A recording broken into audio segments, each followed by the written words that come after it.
Hey guys, welcome back to the channel. This is story about what if Naruto has wields Yamato part 1. Before I start, please do support for more amazing content and comments for part 2. Do consider to subscribe my channel and share my video to your friends and check out the description as well. Let's start the video. Forest in the Amazon. The sound of birds chirping filled the air as the afternoon sun shined down on a vast field. The light of the sun illuminated the area, allowing for the damage to the field to be shown. The entire field was filled with slash marks that seemed to cover the entire area, while trees were sliced into pieces. But the cuts were incredibly clean and smooth, showing skill was very much a factor. Along with the cut trees, there were areas where entire parts of the ground were cut up, but only seemed to be in specific areas. Along with all the cuts in the area, there were craters everywhere, while there were also giant piles of rubble in random areas, where huge boulders once were. Now they were just huge piles of pebbles and stones. All in all, it looked as if a major battle had happened, but in actuality, it was a training ground that had just been recently used. In this field was a young man, who was sitting on a stone that had been cleanly cut in half to provide a seat for the young man. He had fair, yet pale skin and white hair that was swept back completely and sapphire blue eyes, that currently showed great focus. He was wearing a black coat that reached down to his feet and had neon blue, serpentine patterns and designs, with the three coattails being ragged and tattered at the edges. He was also wearing a black, sleeveless zippered turtleneck beneath a midnight blue formal vest. He was also wearing charcoal gray, fingerless gloves, black pants, and dark teal boots with straps. Next to the young man was an old katana that had an ornate bronze guard and a black scabbard with a dark blue cord tied to it.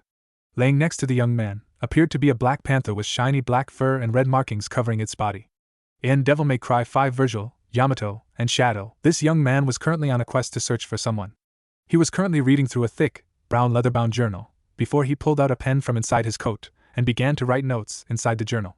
He then put away the pen, before pulling out a picture that showed a young version of himself with his once spiky, blonde hair and a girl with red hair, amber eyes, and brown skin. He was wearing a pair of black shorts and navy blue t-shirt, while she was wearing a white shirt and a black skirt.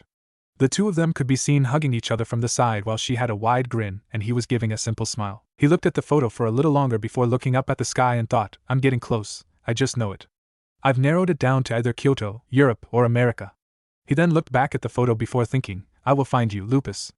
That's a promise. He was then broken from his thoughts when a small red magic circle appeared by his ear.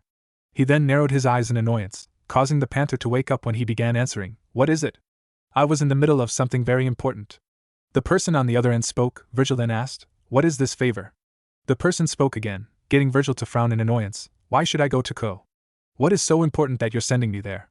The person spoke again. Virgil now narrowed his eyes in greater annoyance, and his voice reflected this, when he asked, How does this concern me? Better question, why should I care?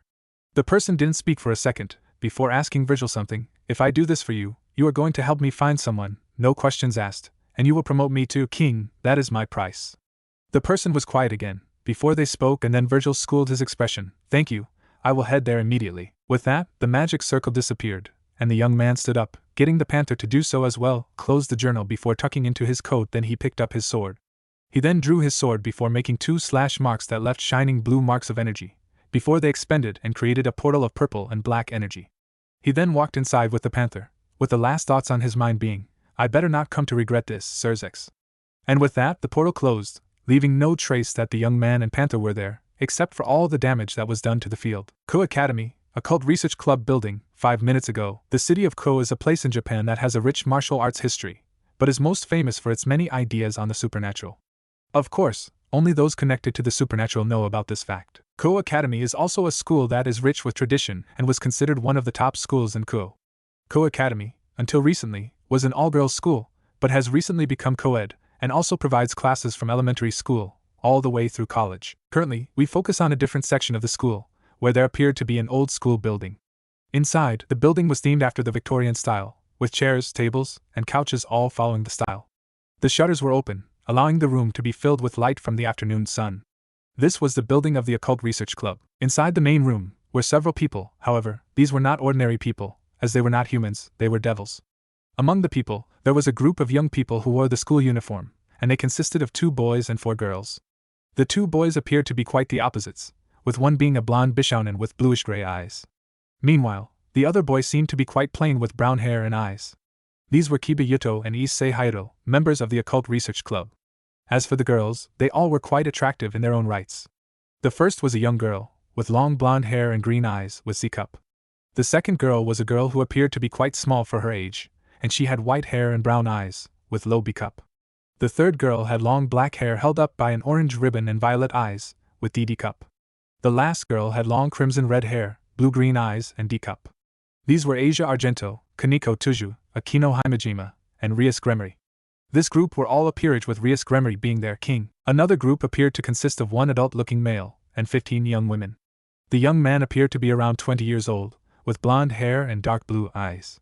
He was wearing a burgundy blazer with gold embroidery, a white dress shirt with the last button undone to show a bit of the male chest, and burgundy pants. However, he had an arrogant and lustful look on his face, while staring at Rias and the other female members of her peerage.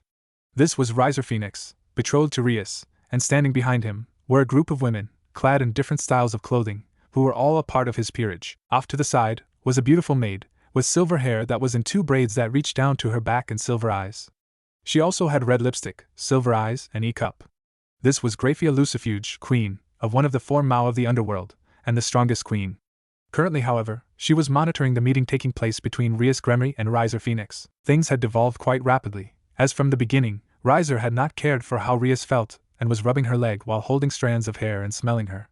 Things got worse once her peerage entered, and her pawn, Issei Hayadu, entered and spoke out against Riser for who he was, even shouting in denial that he was her betrothed, since she could do better than him. Rias kept refusing to marry him, but was, eventually, put into a corner. Eventually, Riser called his own peerage, showing all 15 women, getting Issei to cry about how a bastard like him already has a harem. However, if one were to look closely, they would see half of these women did not look very happy. As things progressed, the tension got worse and worse between Rias and Riser. "For the last time, I am not marrying you, Riser," Rias exclaimed. "You and I both know that there's no way this marriage will be denied, my dear Rias," Riser stated, getting Rias to flinch, before he then continued, "After all, our family lines are growing thin, and a merging of the houses will be a great turning point for the future of us devils." Rias exclaimed, "I still refuse. I will beat you in a raiding game and free myself from this pact between our houses." Riser then replied, "Oh, but if you do that, then you would incur the wrath of my family. We wouldn't want that now, would we?" Riser asked with a smug tone, getting Rias and her peerage to glare at him, except for Asia. Asia began getting his attention. "Bucho-sen wants to talk to you about this. Can't you find it in your heart to listen?" Riser looked at Asia, before cackling loudly. He then looked at the Asia while wiping a tear, and said, "It's adorable that you want to try so hard to help your king, but this is not a matter a resurrected devil should stick their unwanted attention in." Asia shrunk at his words, before she was completely frightened by the lustful look he directed at her, and he then cupped her chin, lifting her head to look at him, and said, "However, I may be inclined to listen if you were to service me." Riser then licked his lips, and Asia began to completely shake out of fear. Issei then shouted, "Hey asshole! Get your filthy hands off of Asia." Riser then sneered and glared at Issei before saying, "How dare you address me like that? I will show you your place." Riser then snapped his fingers and exclaimed, "Mira!" Mira was a young girl with blue hair and brown eyes. She was wearing a white haori with a red obi, which is under a red happy coat. She wears bandages around her forearms and shins while also having guards on her shins. She also sported a pair of zora and a polearm as a weapon. Currently, Mira was charging at Issei, with her weapon ready to strike. Everyone watched as she was about to strike, when suddenly, her polearm fell apart into dozens of small pieces. This confused everyone, while Graphia was suspicious on what happened, before they all then felt a pulse of demonic energy that sent Mira flying back, until she hit the wall, where she fell unconscious. Everyone was now really confused, until they all felt a shift in energy, before a portal of purple and black energy opened up. The 2 peerages were on guard, with Riser not caring, but Graphia, recognizing the technique, had wide eyes. Everyone watched as a sword began to appear out of the portal, before it then showed a young man with white swept back hair of about 5 feet 11 inches walking out holding the hilt of the sword in his right hand, and the scabbard in his left. Once the young man was in plain view, Graphia went wide-eyed at who she was looking at, while Rias, Akino, and Kaneko all felt like they knew who this was, but they couldn't remember where they met him. After he completely exited the portal, a black panther with shiny black fur and red markings followed before the portal closed. They watched as the young man surveyed his surroundings with cautious eyes, impressing Graphia, before he flicked his sword around, and then slowly sheathed it back into its scabbard.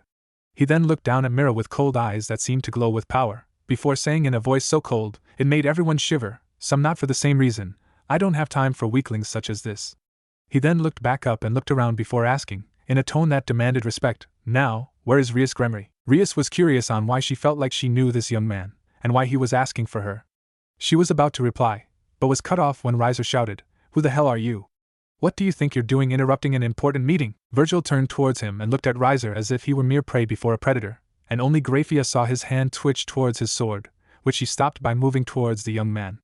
They watched as he turned towards Graphia, before the two looked at each other for a minute, and then Graphia bowed, and said, "Welcome back, Virgil.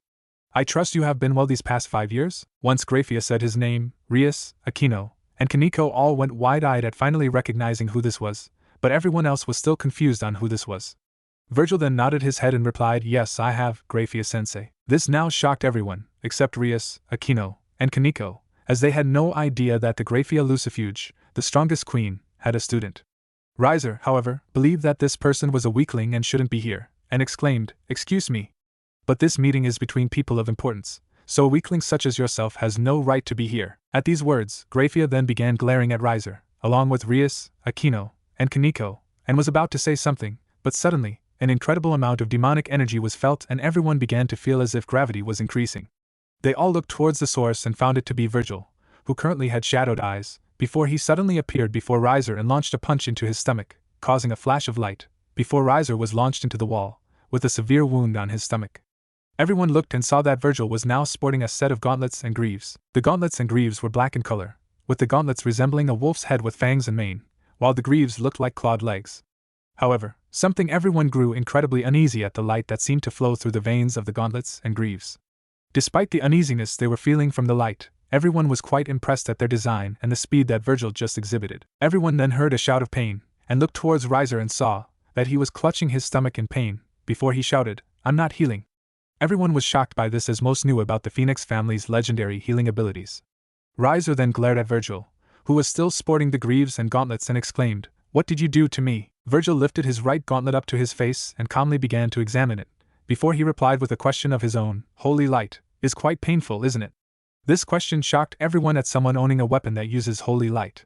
Even Graphia was shocked by this, as she never knew about such a weapon existing, but then she grew suspicious about how it was possible for a devil to wield such a weapon. Virgil then continued, "You are currently experiencing pain, due to my attack cutting off your demonic power, and since you are of the Phoenix family, it is even more painful due to your body trying to heal itself. Think of it like a brick wall. A wall that will never break or wear, and you're trying to dig through it, with your bare hands."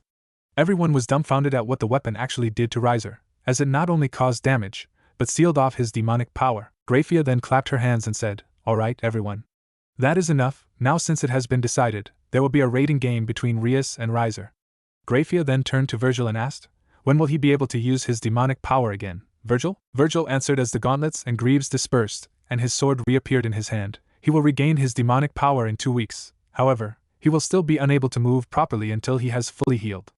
So, I recommend a total of 18 days before the rating game takes place." Graphia nodded her head and said, "In that case, the rating game shall take place 18 days from today." With that, Riser and his peerage left, with half of his peerage members seemed to not want to go, which Virgil caught and with incredible speed gave them a piece of paper without being noticed, before they disappeared. After Riser's peerage was gone, everyone calmed down. Virgil then turned to Graphia and held his sword like a cane before he said, "It is good to see you again, Graphia-sensei. I see you are still as beautiful as the day I left." Graphia smiled and said, "Thank you for the compliment." Virgil then asked, "Now, can someone tell me where Rias is?" Rias then stepped forward and said, "I'm right here, Virgil-kun." Virgil looked towards her, and then everyone saw his eyes soften slightly and he said, in a polite tone, "It is good to see you again, Rias."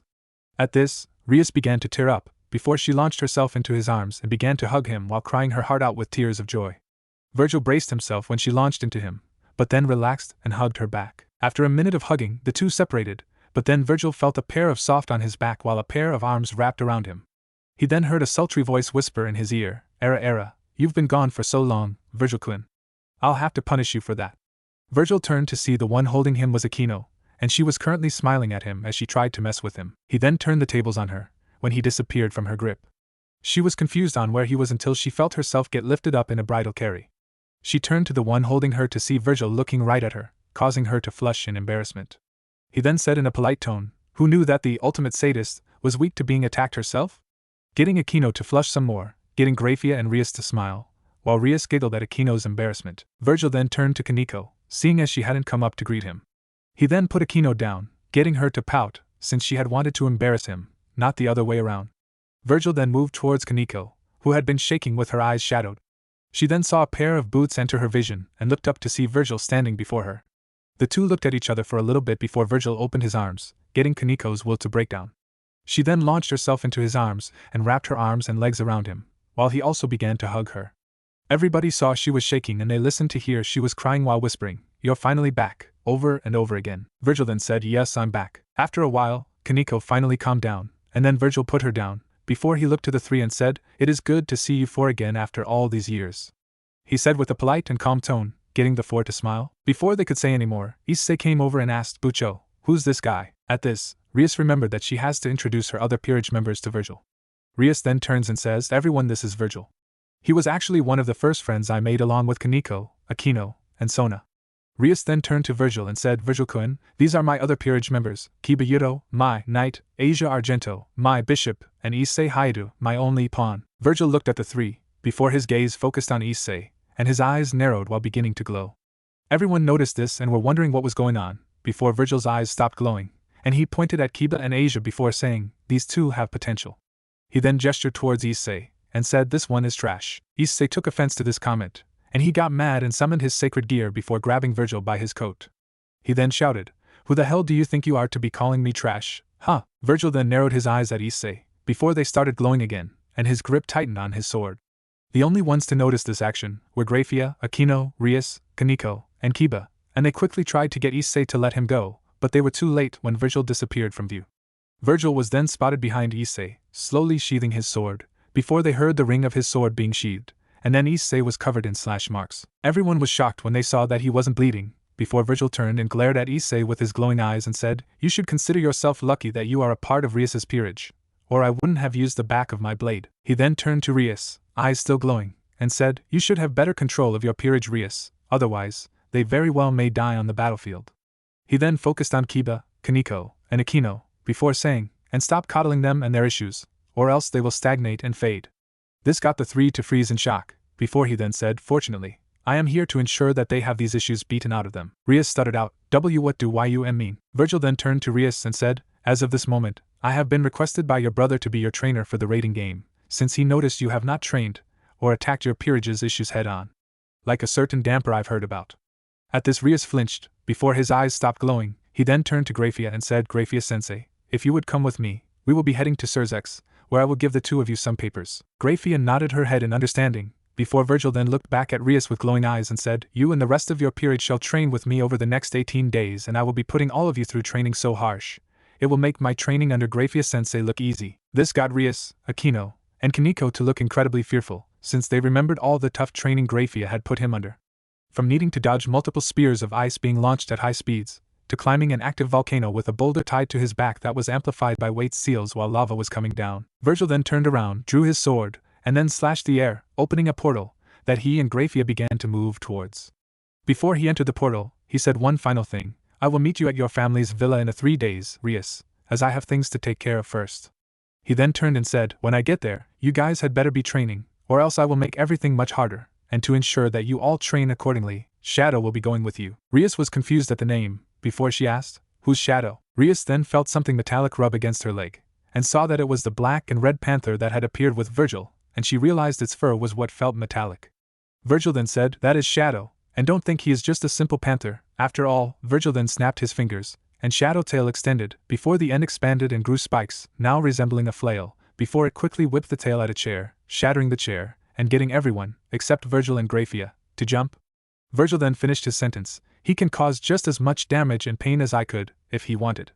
With that, Virgil and Grafia entered the portal. Before it closed, then they were gone, leaving Rias, and her peerage was Shadow, who was currently watching all of them intently. Rias, Akino, and Kaniko then all thought the same thing: "We are so screwed." With Virgil and Grafia, the two were currently walking out of a portal, into the office of a surprised Surzex Lucifer, who then gained a smile. "Virgil, it is so good to see you again. I take it you've met with Rias already?" Surzex exclaimed. However, he began sweating when he had to instantly use both hands to catch the strike of a sheathed sword, courtesy of an annoyed Virgil. "Yes, I did. However, you seem to have forgotten to inform me about her betrothed being there as well," Virgil said, with his annoyance seeping through his voice. Surzex began sweating even more, and said in a nervous tone, "Well, I forgot." Virgil then began adding more pressure and said, "I suggest that you don't forget anything again, Surzex, or I may just have to inform the wife of a certain Red Satan." At that, Surzex began paling out of fear, considering his wife had taken a liking to Virgil from when they met, when Virgil was still a child. Virgil then pulled away and then held his sword like a cane, with both of his hands resting on the top of the hilt. Xerxes then relaxed, before he then cleared his throat and said, "It is good to see you again, Virgil. How have you been these past 5 years?" "I've been well, and I was close to finding who I was looking for, but then I get a call from an annoyance asking me to assist his sister, in exchange for helping me in my search and for promoting me to a king," Virgil said, while aiming everything at Xerxes, who at least had the decency to look sheepish. "Well, you see, about that," Xerxes began, getting Virgil to look at him with narrowed eyes. "I can help you with your search, but as for the promotion, that can only be done once your power and strength has been seen and acknowledged. You may have been trained by both me and Graphia, but unfortunately, due to this, nobody would take our word that you are strong enough, since it would be seen as bias." Virgil nodded before saying, "I expected as such, since you have both trained me, it could be seen as teacher's pride. Very well, when the opportunity presents itself, I will show everyone my strength, as well as what I am." This last part was directed at Xerxes, getting the Satan to get serious and nod his head, while Graphia then narrowed her eyes at that, but figured he would reveal everything when the time comes. Virgil then said, "Now that the pleasantries are out of the way, I would like to give you my applications into Co Academy's college courses." Virgil then pulled out a folder from his coat and handed it to Xerxes, with the red Satan taking the folder. Xerxes then opened the folder with Graphia also going through it, and both noticed everything was in order, but there was something that they were curious about. "Virgil, why do you have your name down as Naruto Uzumaki?" "That was the name my human mother gave me, before I found out that my other name was Virgil, thanks to Yamato here," Virgil responded, while gesturing to the sword in hand. Xerxes nodded his head, and said, "Well, everything appears to be in order. You will start school in a month, and I'm guessing you don't wish for Rias and the others to know." Virgil nodded and said, "That is correct, as I feel it will be a nice surprise to see their reactions." Xerxes nodded his head, agreeing with Virgil at how their reactions would be funny. Graphia then walked up and asked, "When did your hair become white, Virgil?" "As I remember it being blonde and spiky when you were younger." Virgil reached up and gripped a couple strands and looked at them, before he placed them back and said, "After I was reincarnated, it slowly began to turn white, but it only grew noticeable during the years I was gone, and when it became completely white, it all fell straight. However, I did not like having my hair in my face, so I swept it all back, where it has stayed by itself." Graphia nodded, accepting his answer. Then Virgil said, "Now, I must be off, as I have things to do, and people to meet before I join up with Rias and the others at the Gremory Villa." And with that, Virgil drew his sword, and slashed the air creating a portal, before walking through, with the portal closing after him. With Virgil. Later, Virgil walked out of a portal in front of a mansion that had several flags everywhere that had a crest that resembled a phoenix. Recognizing the crest, Virgil knew that he had arrived at the Phoenix estate. Virgil then walked towards the gate with Yamato in hand, before he noticed an intercom to the side of the gate. He then walked over to the intercom and pressed the call button before he then waited. After a minute, he heard someone speak from the intercom. "Yes, how may I help you?" Virgil politely said, "Hello, I would like to meet with the Lord and Lady Phoenix and their family, please." "Do you have a meeting or an appointment?" the person on the intercom asked. Virgil responded, "No, I do not, but I believe they would like to meet the one who sealed their son's demonic power." At this, the gates opened up, and Virgil began to walk towards the estate. As he reached the door, it opened up to reveal a butler holding the door open. As he entered, he noticed, at the bottom of the main stairs, was the entire Phoenix family, excluding Riser and his peerage, no doubt still experiencing pain and trying to recover as much and quickly as possible. Virgil began walking forward, but stopped and thanked the butler, before he approached the Phoenix family. Once he was in front of them, he placed his hands on top of his sword and said, "Greetings, my name is Virgil, and I would like to talk to you about something important." One of the men walked forward. He had blonde hair and a matching goatee, and blue eyes. He was also wearing a black suit, with a white dress shirt and orange tie. This man then said, "It is a pleasure to meet you, Virgil-san. My name is Alexander Phoenix. This is my wife, Veronica, and these are my children, Roval and Ravel. Unfortunately, one of my children are busy and cannot be here, while the other is recovering from the wound you inflicted on him." Virgil nodded his head and said, "It is all right. I can understand not being able to participate in certain events or gatherings due to various reasons. As for your other son, had he not spoken badly about those he doesn't know, then he wouldn't be suffering like he, no doubt, currently is." Alexander understood the hidden meaning. "Had he not insulted me, I wouldn't have made him suffer," and nodded his head before he said, "Come, let us all talk in my office." With that, Alexander and his family began walking up the stairs with Virgil walking next to all of them. As they walked, "So, Virgil-san, I noticed that sword in your hand. Are you a practitioner of the sword?"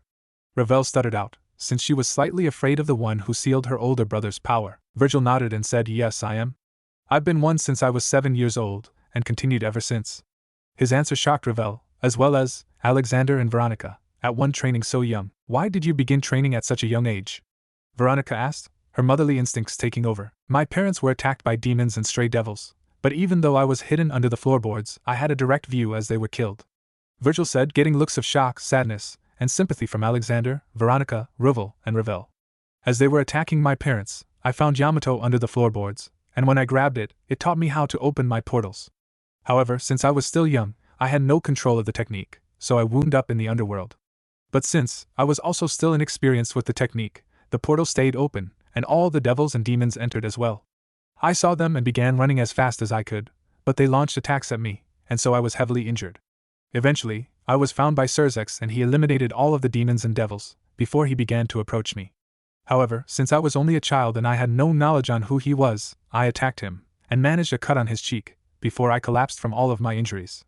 Later, I woke up, and found out that I had died, and he brought me back, by using a free night piece he had on hand. At this, the four of them had looks of shock and sympathy for Virgil's situation. Then Veronica said, "I'm sorry for bringing up bad memories for you, Virgil-san." Ravel then said, "And I'm sorry for starting this by asking when you began practicing swordsmanship, Virgil-san." Virgil gained a small smile, then calmly and politely responded, "It's fine, there is no need for you to apologize for your curiosity, Ravel-san, or you for your motherly instincts, Veronica-san." This got the two to blush, with Veronica's being a light blush while she giggled into her hand. Ravel, on the other hand, grew crimson while her head literally burst into flames, getting her mother to giggle at her reaction. After a little bit, Ravel managed to finally calm down, before she then looked at Virgil and finally took notice of just how handsome he is. She also thought about how polite and gentlemanly he's been the entire time he was here, and couldn't help but gain some admiration towards him. Finally, they all made it to Alexander's office, and then they all took a seat, with Lord and Lady Phoenix sitting on a red, two-seater, Chesterfield sofa. Meanwhile, Ruvel sat on a red, wing-back chair, with Ravel sitting on a red, Bergeret chair. Virgil sat opposite of Lord and Lady Phoenix, while he placed Yamato across his lap. "So, Virgil-san, what is it that you wish to speak with us about?"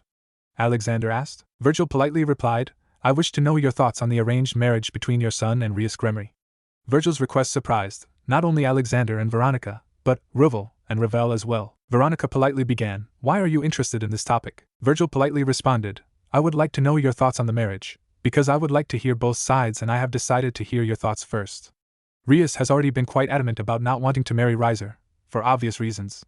From what I've witnessed, your son is arrogant, insensitive, temperamental, disrespectful, and a womanizer." As Virgil described Riser, Alexander and Veronica both kept flinching, while they, Ruvel, and Ravel all looked ashamed. Virgil then continued, "These are some things I've noticed in your son, and to top it all off, is that your son doesn't look at Rias as a young woman, or even a person. Your son sees her as if she was an object to do with as he pleases, which is also another reason she does not want to marry him." Alexander and Veronica both nodded their heads in understanding, since they both knew that no one would want to marry someone like that. Especially add on to the fact that Riser doesn't see Rias as a person, and that makes everything so much worse. The two of them looked at each other, and nodded before they turned back to Virgil. Alexander said, "Well, we aren't for this marriage either, especially since everything you said about Riser is true and we've noticed." This got Ravel and Ruvel to look at them in shock, before Alexander continued, "This marriage was actually written up and forced by the Devil Elders, but they don't have what you'd call the best intentions.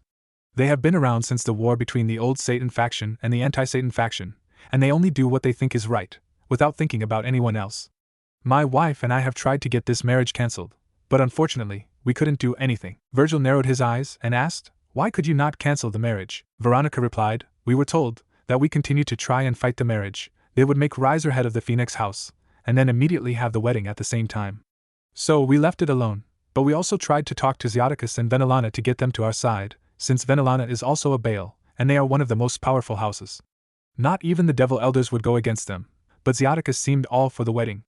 I even tried to talk to Venelana alone, but she didn't seem like herself." Virgil thought about what he just heard, before he focused on Veronica and asked, "Can you explain what you mean by, she didn't seem like herself?" Veronica nodded and said, "Well, when we were younger, Venelana was just like Rias, and hated her arranged marriage with Xiaticus. Her parents were a lot more forceful, and eventually, she just gave up and went along with her marriage to Xiaticus. Then, when she first heard about the marriage, she came to me and told me that she wouldn't put her daughter through what she went through. She told me that she was going to talk to Xiaticus about the marriage, but when I later spoke to her, she seemed to have just made a complete change in her decision. This may not seem strange, but trust me, if you knew Venelana like I do, then you would know that she doesn't just change her mind. Especially if it is about something that she disagrees with." Virgil closed his eyes and lightly crossed his arms in thought, before he opened them, and said, "You're right, that does sound strange, but as you also said, I do not know her like you do. So, I will just have to take your word for it, that something has indeed changed with Lady Gremory. With that, Virgil grabbed Yamato and stood up. Then he said, "Thank you for your time today. I will take my leave now." And with that, the Phoenix family also stood and began to walk Virgil back to the door. However, as they were coming down the stairs, Ravel stepped on her dress and tripped, causing her to fall over the edge of the railing. Ravel's family were shocked by this and began to run down to try and catch her, while Ravel shut her eyes and awaited the pain from hitting the floor. Instead, she felt herself landing in someone's arms, and when she looked, she saw it was Virgil who had caught her. "Are you alright, Oju-chan?" he asked, with a slightly raised eyebrow. Ravel began to blush heavily before she stuttered out, "I am fine, Virgil-san." Virgil nodded his head before he put Ravel down and held out his hand, catching Yamato as it fell from when he threw it earlier. Ravel's family finally made it over to them, where Ravel, Veronica, and Alexander began to fret over Ravel and make sure she was okay. After they were sure she was fine, they turned back to see the door open and figured Virgil had already walked outside. They all quickly followed to see Virgil just finish slashing the air to open a portal before he sheathed his sword back in its scabbard and began walking towards the portal. Ravel then ran up to him and said, "Wait." Virgil stopped just as he entered the portal and turned back towards Ravel, before he asked, "Was there something you needed?" Ravel then replied, "I just wanted to know, why did you help me?" Virgil thought about it for a second before he then turned back with the portal beginning to close. But before it fully closed, he said, "You needed help, that's all there was to it." And with that, the portal fully closed, leaving Ravel staring where he was once, with a blush and soft smile on her face, while she held her hands to her chest while she thought, "Thank you and I hope to see you again soon, Virgil-sama." 3 days later, Gremory Villa. After Virgil had left, Rias and the other packed up everything they needed before they all used a magic circle and arrived at the base of the hill where her family villa was located, with Shadow still very much with them. Once they had appeared at the area, they all began walking up the hill with everyone carrying a backpack. As they were walking, Issei kept complaining about how tired he was, but after nearly getting impaled by a spike, courtesy of Shadow, Issei hadn't complained since. Eventually, the group had made it, where they all first put everything away, then they changed into their school PE uniforms. The uniforms consisted of a simple white t-shirt and a pair of blue shorts with white lines on the sides for the boys, while the girls had reddish-pink bloomers. Once they were all changed, they all went back outside and had decided to start by doing some warm-up exercises and stretches to get themselves limber. However, right when they were about to start, Shadow had come up and had papers in his mouth, before he dropped them in front of Rias. Rias, being curious about what the papers were, picked them up and found a letter addressed to her, so she began to read it. As she read the letter, she began to pale slightly, until she got to the bottom, where she then sighed in relief. Aquino and the rest were wondering what the papers were, and it had turned out that they were training regimens, eating plans, stretches, and everything for each of them. When they were passed out, everyone tried to see what was planned for them, but they were greatly confused when they all saw nothing but their names on the papers. Seeing this, Rias double-checked the letter, and found that the real training would only appear once they were ready for it, or Virgil unlocked it for them. They then found another paper that listed a bunch of simple physical exercises, such as cardio, push-ups, sit-ups, and a few more to improve their physical strength, while also listing exercises for Asia, Rias, and Aquino to improve on their magic. They also found weights to wear around their ankles and wrists in a magic circle at the bottom of the letter. They all put them on, before they suddenly felt the weights tighten, before they all then hunched over, Kaneko included. They were all wondering what was going on, when a little note card appeared, and said how the weights automatically adjust to the wearer's limit, and cuts off all supernatural assistance, such as Rook's strength. The purpose was to increase their own natural strength and speed, so when they were magically enhanced, they would be even more powerful and have more speed in the end. The weights would then slowly increase so the wearer feels a slight difference as they slowly progress and get stronger. So with that, the group had set out to performing their training with the weights on, and Shadow still watching them. They also found out that Virgil had great respect for women, as seen when Shadow would guard the door and the wall to the girls' bathing area. Something Issei found out the hard way, when he got flailed right back out the door, or right back over the wall, courtesy of Shadow's tail. The group would then prepare dinner according to the meal plan, and relax for an hour, before heading to bed. Where Shadow would then roam the halls, like the predator he is, hoping for either an enemy to annihilate, or Issei to flail. Shadow has really enjoyed flailing Issei, as seen when Shadow would stare at Issei intently with its tail ready for action. Anyways, currently, the group were inside having breakfast, which consisted of oatmeal with a plate of toast and jam and a cup of either orange juice or tea. The group were preparing for their day of training, when a familiar portal opened up to reveal Virgil walking out, sword in hand. When the portal closed, they all immediately moved towards him, but were shocked when Kaneko was suddenly at his side, hugging his arm. Virgil had no issue with this and simply let her be, before he then asked, "I trust you have all been training and adhering to the rules?" With his gaze focusing specifically on Issei, Rias stepped up and said, "Yup, we've been following the beginning training plan you set, and have been wearing the wrist and ankle weights as well." They all showed the weights around their wrists and ankles, getting Virgil to nod, before Rias said, "As for following the rules, we really didn't know any rules except follow the training, no peeping on the opposite gender or perverted actions," which the last two seemed oddly specific. Virgil nodded his head and replied, "Because those were the only rules I made, and those were specific for a reason," he finished, while staring directly at Issei, getting a tick mark from Issei. "What's that supposed to mean?" Issei exclaimed, while feeling very insulted, until everyone leveled a blank stare at him. At seeing everyone staring at him, Issei shrunk into the corner sulking. Virgil then shook his head and said, "Anyways, I'm here now to further specialize your training to get rid of your weaknesses, as well as add on to your physical training." This got the group to perk up, as they were glad that they could now progress their training more. Aquino then asked, "So, what are we going to be doing, Virgil-kun?" "Each of you will be doing different training, while some of you will also be doing the same training since it will be easier to help several of you at a time," Virgil said, getting the group to nod in understanding, while Issei was excited at possibly being able to see the girls in sweaty clothes that cling to their body. "That is, until Virgil then said, however, Issei will be doing something different from the rest of you, away from all of you." This sent Issei crashing down, while the rest of the group got confused. "Why does the perv get special training?"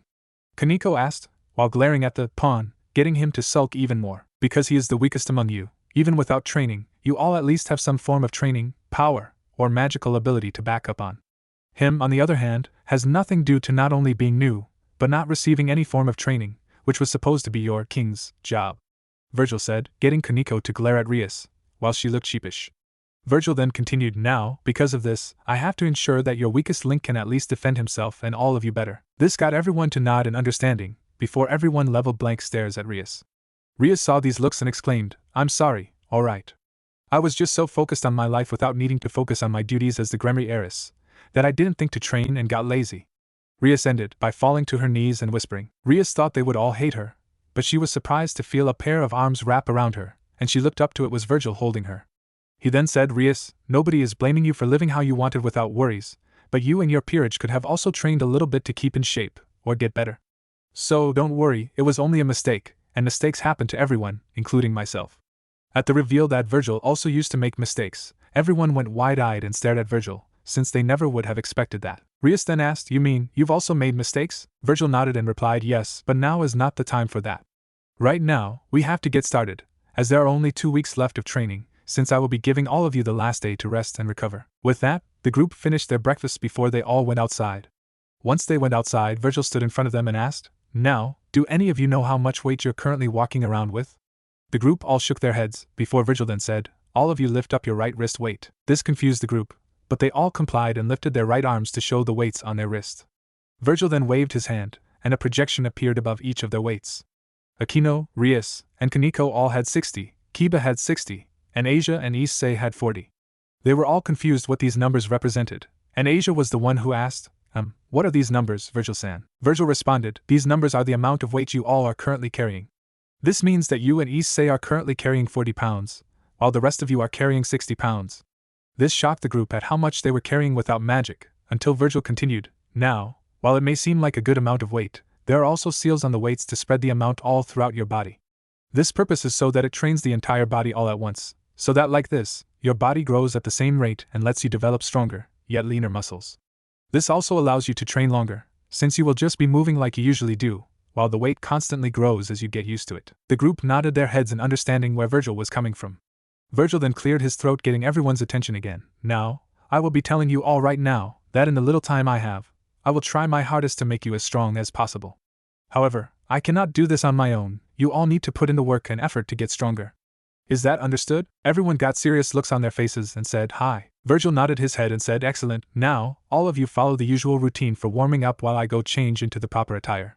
With that, Virgil went back inside to change, completely missing the mischievous looks on the faces of Rias, Kaneko, and Aquino. Once Virgil went inside, the three of them quickly followed behind.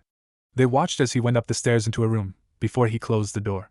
However, Virgil was unaware that the room he entered, the door has a tendency to not close, only appear closed. Moving as quietly as possible, the three moved over to the door, and then Rias lightly pushed it open with her finger. When they saw him, the three of them went wide-eyed. Currently, Virgil was dressed in a pair of black shorts that had royal blue chain designs around the right thigh and black and royal blue sneakers. While the three would admit that Virgil was incredibly handsome, what they went wide-eyed at was the scar that they could see on his chest. Right in the center of his chest was a wide scar that seemed to represent something going through his chest. Then, when Virgil turned around, they saw a tattoo that covered a big chunk of his back. The tattoo looked like a sword with a ring with angel wing on the left side, and a devil wing on the right. Then they saw that the ring looked a little misshapen. That was when they realized. The scar on his chest went all the way through to his back. They were broken from their thoughts when Virgil pulled his black t-shirt on and then grabbed Yamato and began moving towards the door. When they saw him moving, they immediately began moving as quickly and quietly as possible back outside to join the others. Virgil then finally made it outside and watched as the group all were doing their warm-ups. He then moved forward and cleared his throat, getting everyone to stop and move towards him, before they stopped in front of him. Virgil noted how Rias, Aquino, and Kaneko didn't seem to be as out of breath as the others, but just put it down as them getting used to the workout. Virgil then said, "Alright, now, I will begin to tell each of you what you will be doing for training until I say otherwise." Everyone nodded before Virgil then turned to Kaneko. "Kaneko, you will have your weights increased, while needing to dodge my attacks that I will be launching at you." Kaneko's already pale skin paled even more upon hearing that, but then Virgil continued, "Do not worry, I will slow down my attacks, since they are normally extremely fast, but it will still be fast enough to the point that it will prove a challenge." Kaneko calmed down, and then nodded her head in understanding. Virgil then said, "We will also be working on some other things, but that we can do a little later, when we're further in your training." Virgil then turned to Kiba. "Kiba, you will also have your weights increased, and I will also be teaching you a proper sword style. Since you seem to be following a knight's path completely with your lack of a sword style." Kiba nodded, slightly ashamed at that last part, but understood it was his own fault. Virgil then looked to Asia, Rias, and Aquino. "You three will also have your weights increased, but Asia not as much, considering she is still not as strong as you two. On top of that, I will be teaching the three of you different types martial arts." The three nodded, but Asia looked worried, until Virgil continued, "Asia, I will be teaching you a style that revolves around protecting yourself through blocking and redirecting, but it won't do much unless you also counterattack. I understand that you are a kind spirit and do not like violence, but unfortunately, future enemies will not take your feelings into consideration and will attack you, or worse, those close to you. I am not saying you need to counterattack, but the least you can do is learn how to redirect an opponent's attack so they hurt themselves instead." Asia looked down for a minute, thinking about everything Virgil said, and realized that he was right. There have already been plenty of people who wanted to hurt and kill those around her, so the least she could do was at least learn to defend herself. Asia looked back at Virgil with more confidence and nodded her head. Seeing this, Virgil gained a small smile and nodded his head, glad that Asia understands the importance of defending oneself. When Virgil showed that small smile, Asia, Rias, Aquino, and Kaneko all blushed at how handsome and kind he looked. While the latter three were all blushing since they hadn't seen him smile since they were kids, Asia was blushing due to how caring he was. She hadn't known him for long, but she knew his cold, hardened persona was just his way of protecting everyone, and that was always a very endearing trait to her. Virgil then said, "I will also be teaching the three of you how to use your magic and sacred gear in other ways than just the normal uses, especially you two." Virgil gestured to Aquino and Rias, getting the two to pout. Virgil then continued, "You two go for either the most basic and simple of attacks, or the most wasteful attacks." Virgil then focused on Rias. "Rias, you have the Bale family's power of destruction, and yet you are weakening your own power because you only use it as a ball of energy before launching it." Rias looked down, knowing what he said was very true. Virgil then continued, "However, I will be showing you different ways to use your magic, as well as teaching you and Aquino how to apply your magic to your martial arts." This garnered interested looks from the two, before Virgil then turned towards Aquino. "As for you, Aquino, you have a tendency of using more attacks than necessary, causing you to have less magic when needed."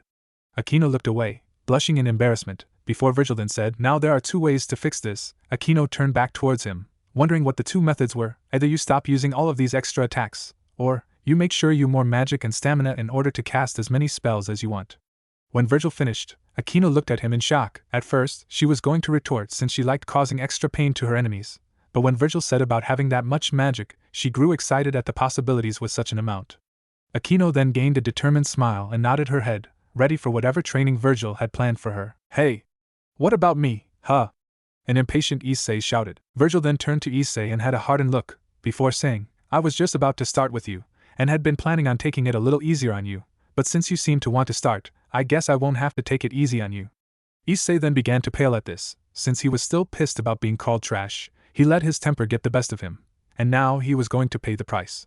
Virgil then said, "Originally, I was going to increase your weights just a little bit, but now I am going to increase them to where each weight is going to be 50 pounds, increase the gravity you feel times 5, and teach you a martial arts style, before working on your evasion speed by launching attacks at you. However, unlike with Kaneko, I will not be slowing down the speed of my attack, and just so you can see how fast my attack is." Virgil then turned and faced the tree, before 4 glowing blue swords appeared in the air, and then Virgil launched them. To the group, it looked like a line of blue, but to Issei, he just saw a flash and the swords were gone. When they all looked at the tree, they saw perfect holes going all the way through 4 trees, getting Issei to pale to an extreme, and Kaneko to sigh in relief at having it easier. Virgil then turned back and said, "Now then, let's begin." And with that, training started for the group, and while they didn't know how strong they would get, they did know one thing: never piss Virgil off. "I swear I gave you anything and everything. Normal speech, every little piece of me. Normal thoughts, but all you did was look away. Powerful being / sacred gear speech, when I said I've had enough, I'm moving on. Past speech, you said your love was never lost. Powerful being / sacred gear thoughts. Disclaimer: I do not own Naruto, Highschool DxD, or the Devil May Cry series, except for either products I've bought, or Devil May Cry 5, which I've recently bought. Chapter 2: Further Training, and a Devil's Past. Phoenix Estate, the night after Virgil left. Currently, we find ourselves in the Phoenix Estate, more specifically, in the bedroom of one, Ravel Phoenix. Ravel was in her room, wearing a pink frilly nightdress, as she was preparing for bed. Ravel began thinking about the meeting with Virgil, how kind and polite he was, and when he caught her from falling. She didn't know why, but every time she thought about Virgil, she would begin feeling extremely hot in her chest, she would begin panting and her face would flush. She was suddenly broken from her thoughts, when she heard her bedroom door open, to reveal her mother. "May I come in, Ravel?" Veronica asked. Ravel smiled and nodded her head while replying, "Of course, mother." Veronica entered the room and closed the door, before she walked over to Ravel and grabbed the brush from Ravel's drawer, before she asked, "Do you mind if I brush your hair, like I used to do?" Ravel smiled brightly and nodded her head, before she said, "Of course, mother. You haven't brushed my hair in quite a while." With that, Veronica gained a smile and moved behind Ravel before she began to gently brush Ravel's hair. Veronica remembered how she used to brush her daughter's hair all the time when she was younger before they abruptly stopped for some reason. She shook her head. Now wasn't the time to be thinking about that. Veronica decided to relax and enjoy her time with her daughter. So, Veronica began, "What are you so deep in thought about?" This caused Ravel to blush deeply. "Nothing. Nothing at all," Ravel exclaimed, hoping that her mother wouldn't find out she was thinking about a certain white-haired, stoic devil. Veronica gains a Cheshire cat smile and leaned out to Ravel, feeling the heat her daughter's body was emitting. "Would it happen to be connected to Virgil?" Veronica asked. Ravel's head burst into flames and smoke before she nodded. Veronica hummed, feeling hot in the chest, panting, and a flushed face. "You wouldn't happen to be feeling or going through any of these, would you?" "Yes, mother. Whenever I think about Virgil-san, I always begin panting, my face feels flush, I feel incredibly hot in my chest, and then lately, I've also felt that same heat in the lower half of my body," Ravel informed with a blush, getting Veronica to stop brushing her daughter's hair. Ravel then turned towards her mother with a cute, meek look with a blush on her face and asked, "What's happening to me, and mother?" Veronica's eyes were wide and she was looking at her daughter for a second, before she smiled softly and continued brushing Ravel's hair. Veronica then said, "Well, Ravel, that feeling you just described is actually something I thought would happen later in your life." Ravel turned to her mother with a confused look and her mother continued, "What is currently happening is that you had something happen that comes from our connection to the creature we are named after, and it is called a soul connection. This is something that happens when we come into contact with the one that we are destined to be together with, for the rest of our lives." Ravel looked down in embarrassment, not knowing what to make of this information that she just found out. Ravel looked at her mother with an embarrassed look and asked, "So, what should I do, mother? I don't know what to do with these feelings I have." Veronica smiled softly at Ravel, before she put down the brush and gently hugged her daughter, before she said, "Well, start by learning about him, his likes, dislikes, and such, and then try and use that knowledge to get closer to him. For example, if he likes eating delicious food, learn to cook delicious food and use that to get closer to him. Simple things like that go a long way than big gestures." With that, Veronica let go of her daughter and wished her good night before she left, and turned off the light to the room. With only her lamp still on, Ravel sat on her bed, thinking about her mother's words, and realizing how little she actually knew about Virgil, other than his name, and a few other details. With that, Ravel turned off her lamp and began to lie down in bed, thinking about how she can find out more about Virgil. Present day, Gremory Villa. Back with the Gremory Peerage. It has been 5 days since Virgil rejoined the group, and we find everyone is doing different, unorthodox exercises that they didn't find too difficult, but at the same time, not very easy either. Rias, Aquino and Asia were concentrating on spheres of their magic, changing the shape of them and adding details, and they had to keep this up for at least an hour and a half. It sounded relatively easy to Rias and Aquino, but when they began, they found it was actually harder than they thought. Asia didn't find it too difficult to change the shape, but it was harder for her to keep the sphere going for a long period of time since she hadn't had much training in the practical use of magic other than healing. As for Rias and Aquino, they could summon the magic for the amount of time, but their issue was that they couldn't really change the shape. This problem came from their lack of control, which was told to them by Virgil. The two of them had a tendency to either charge up and fire their magic in large but slow attacks, like Rias, or waste magic in multiple weaker attacks, like Aquino. Virgil then explained to the three of them the reason for this training. The purpose of this training was to increase the amount of magic one has if they have a low amount, or increase control if they have a large amount of magic. While Rias and Asia were accepting of the training, Aquino was a little reluctant about this, because she wanted to work on getting more magic power already. However, when Virgil explained that having more control decreases the amount of magic used in spells, she was then okay with the training, since less magic needed meant more magic for spells. As this was happening, they would then alternate with Virgil teaching the three of them martial arts like he said. Rias and Aquino received their training together, since they didn't have an issue when it came to being on the offensive, like Asia. However, instead of being an issue, it worked out better, since Asia would then be able to receive some more direct training and advice from Virgil. Asia, while she may not like fighting and causing harm, was glad that Virgil understood that and took his time with her.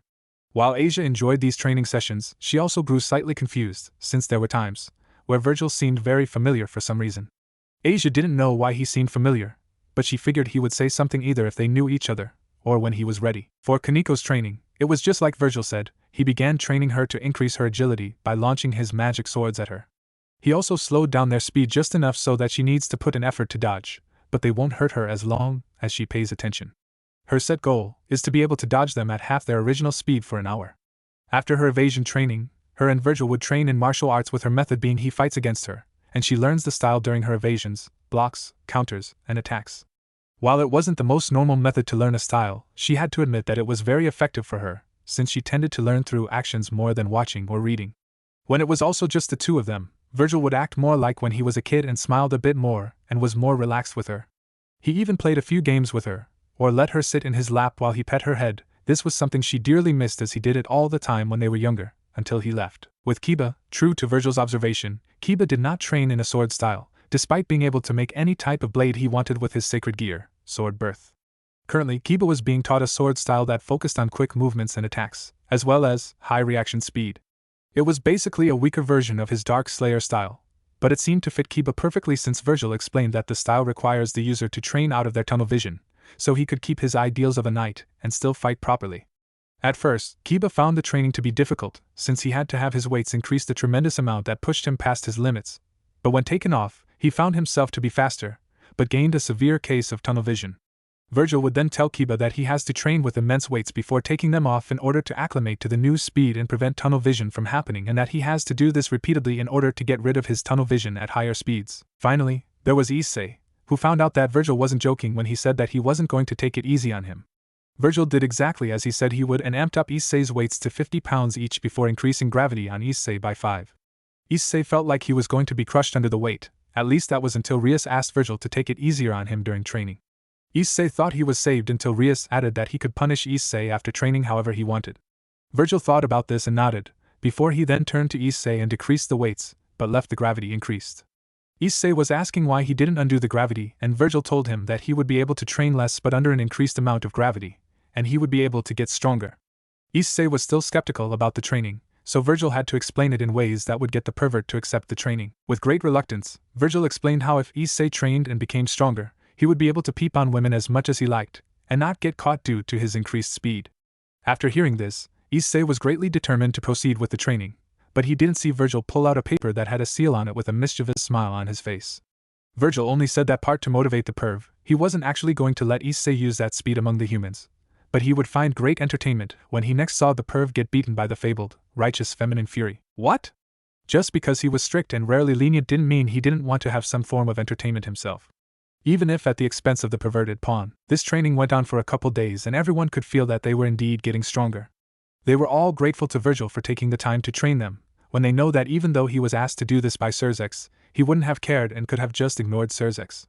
Currently, it was day 8 of training, and they all had made great increases in their skills, but now it was time for some of them to tackle their issues. Currently, Virgil was with Kaneko and the two of them were sparring with Virgil being on the offensive and Kaneko being on the defensive. Originally, Kaneko had a hard time dodging and blocking Virgil's attacks, but now, she could feel her dodges became smoother and her blocking more effective. She knew that she was doing well, but she also knew that he was still holding back a lot of strength and power, but she knew better than to think he was holding back without reason.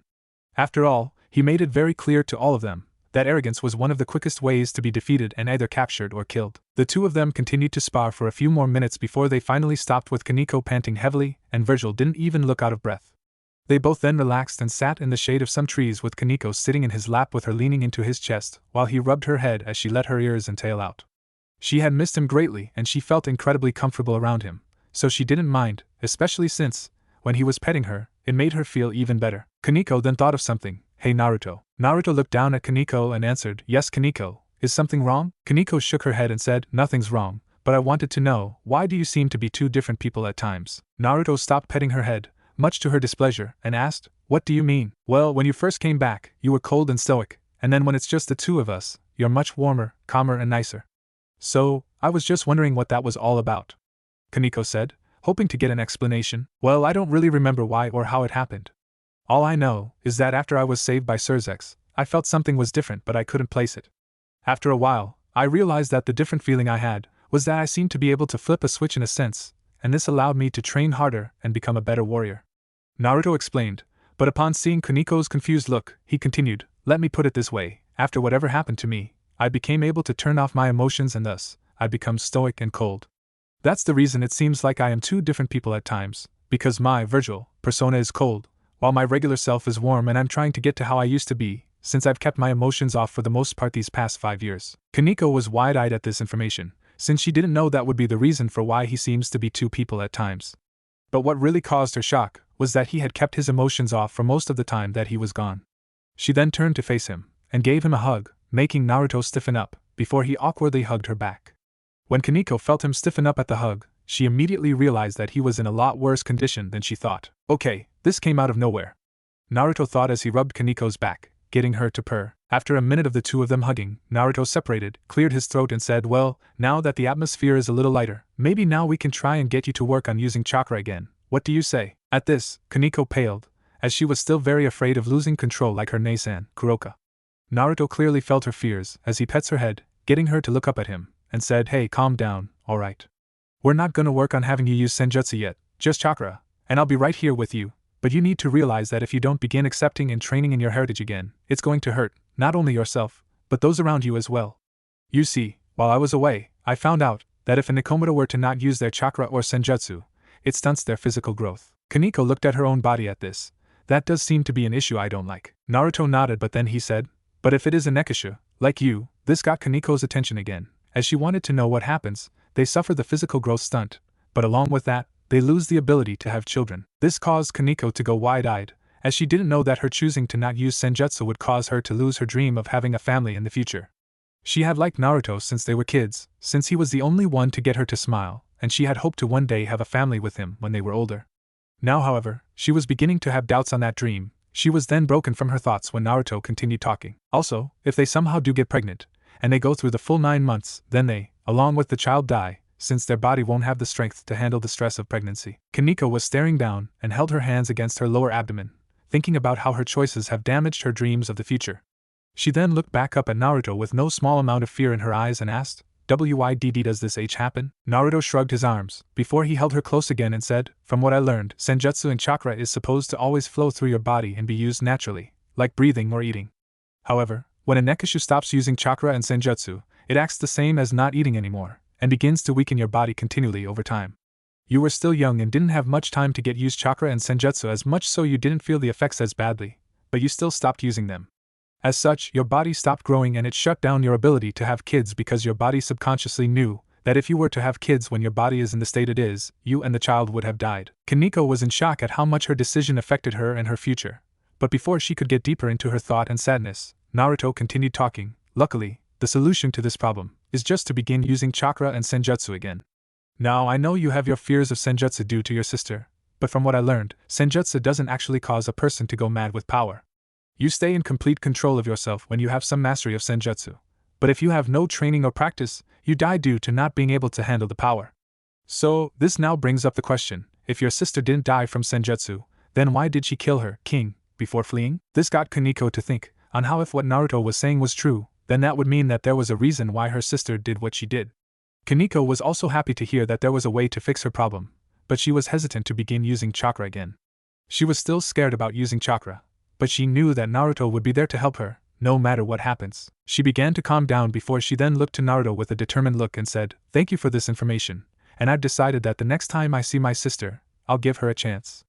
This got Naruto to smile, before he smirked when Kaneko then asked, "Now, when do we start?" With her own little smirk present on her face. Time skip. It was currently dinner and right now everyone was in the villa having dinner, though Naruto could be seen with his eyebrow twitching like crazy. The reason, the cheat day he gave them for today to have what they want, they decided on steak and potatoes, and while he had no issue with this, they went overboard and made far too much.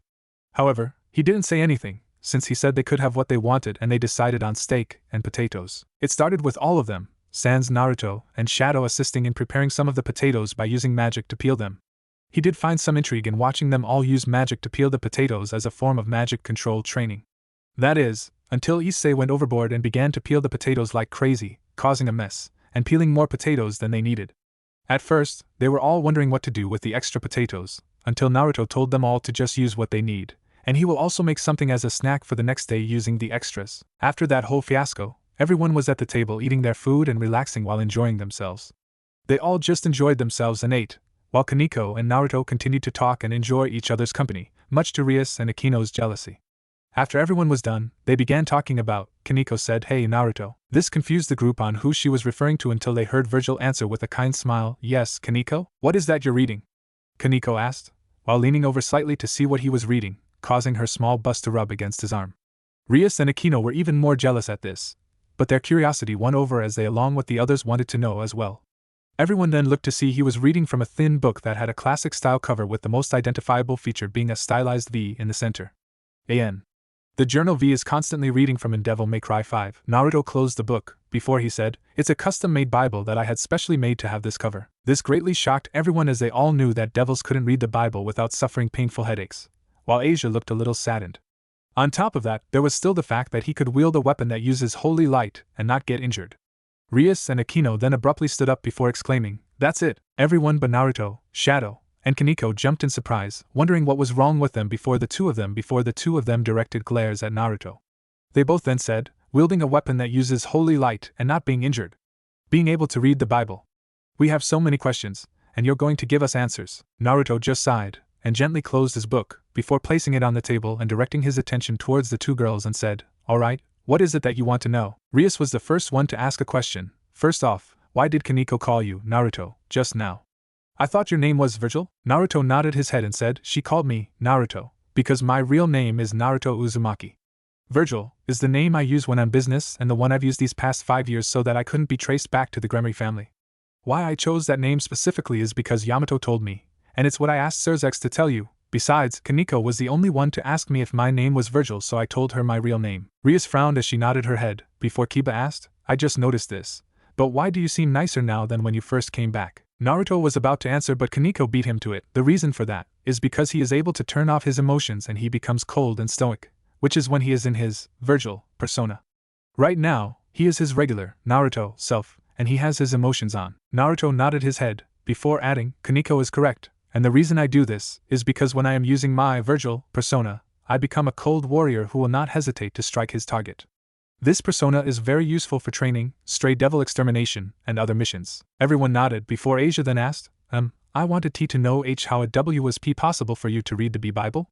Since as far as I can know, devils can't read from the Bible." Naruto nodded his head before he said, "Well, that is very true, but I am a special case, and I will reveal this eventually. Just know that due to my circumstances, I don't suffer the weaknesses that regular devils suffer, like the Bible, holy light, and holy water, etc.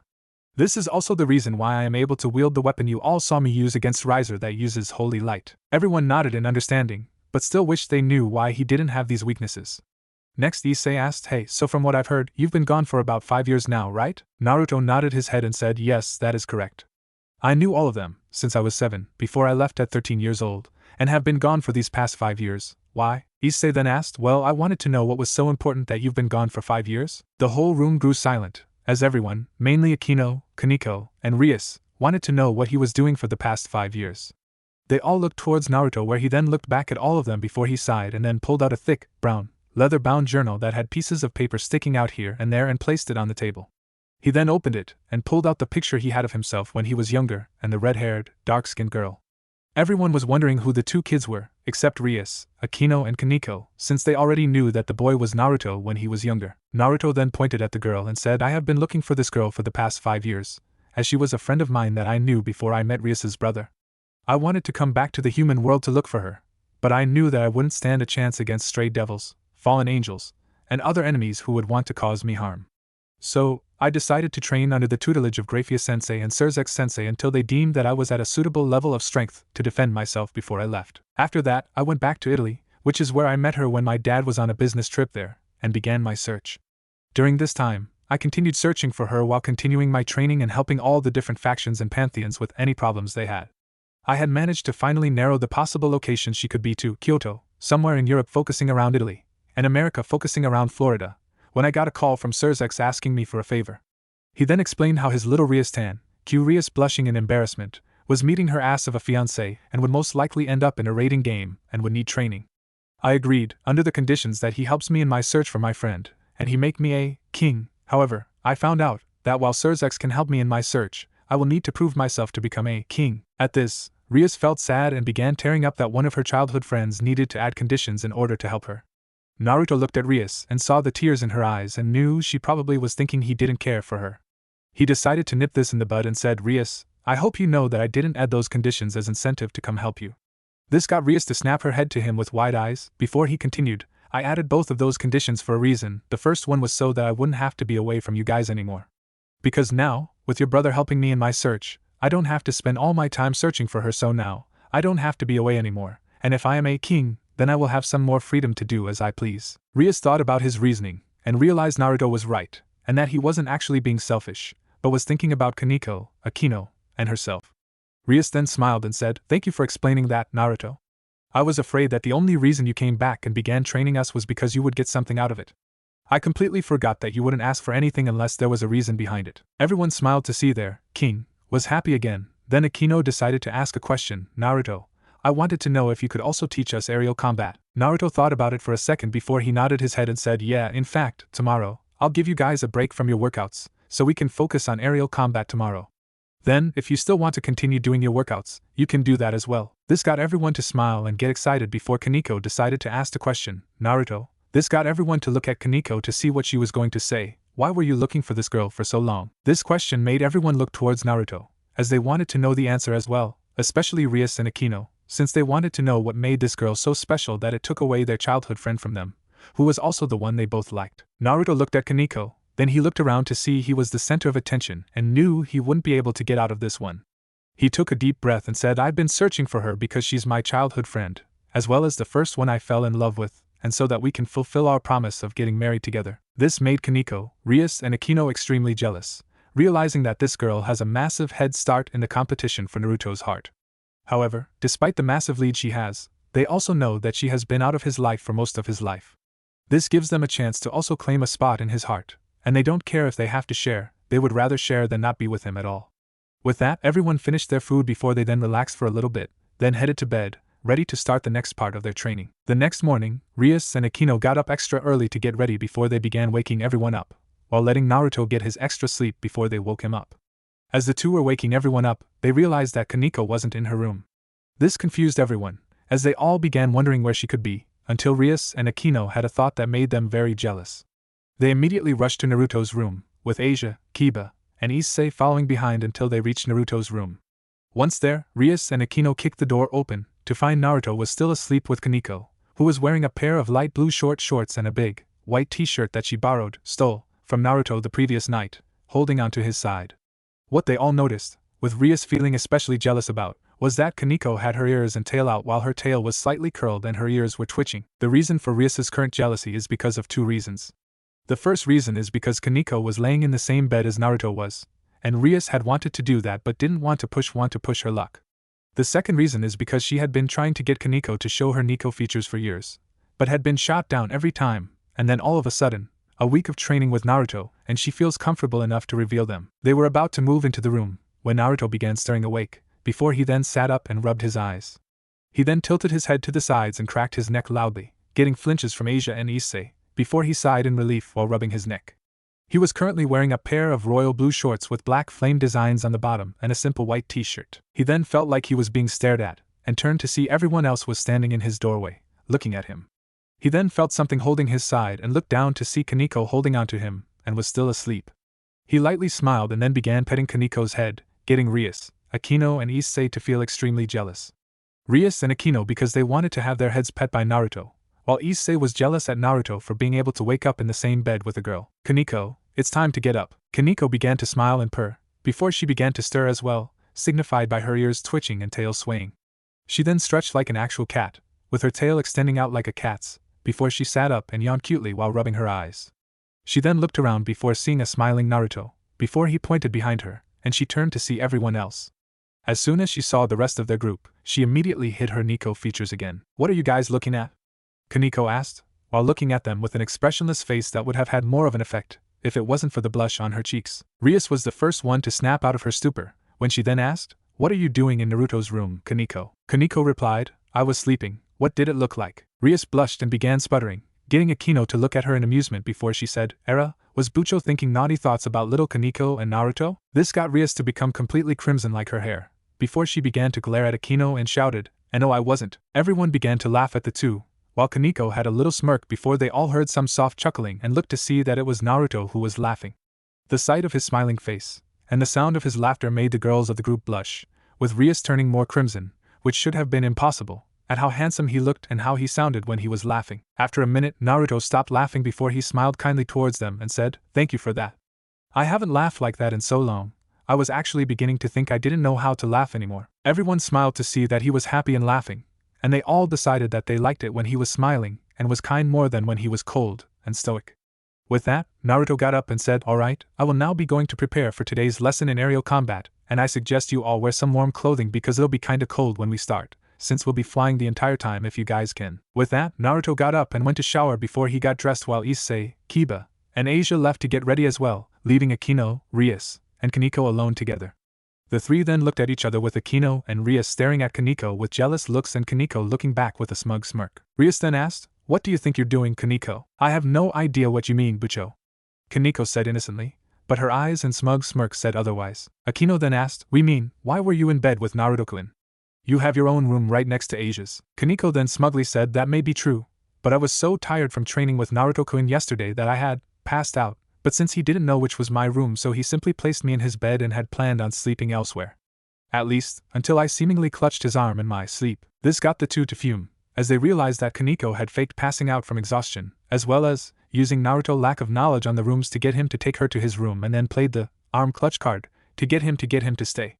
They were about to say something until Kaneko then added, "Besides, with boob monsters like you two, and this childhood friend he's in love with, I have to play a little dirty in order to secure a spot in his heart.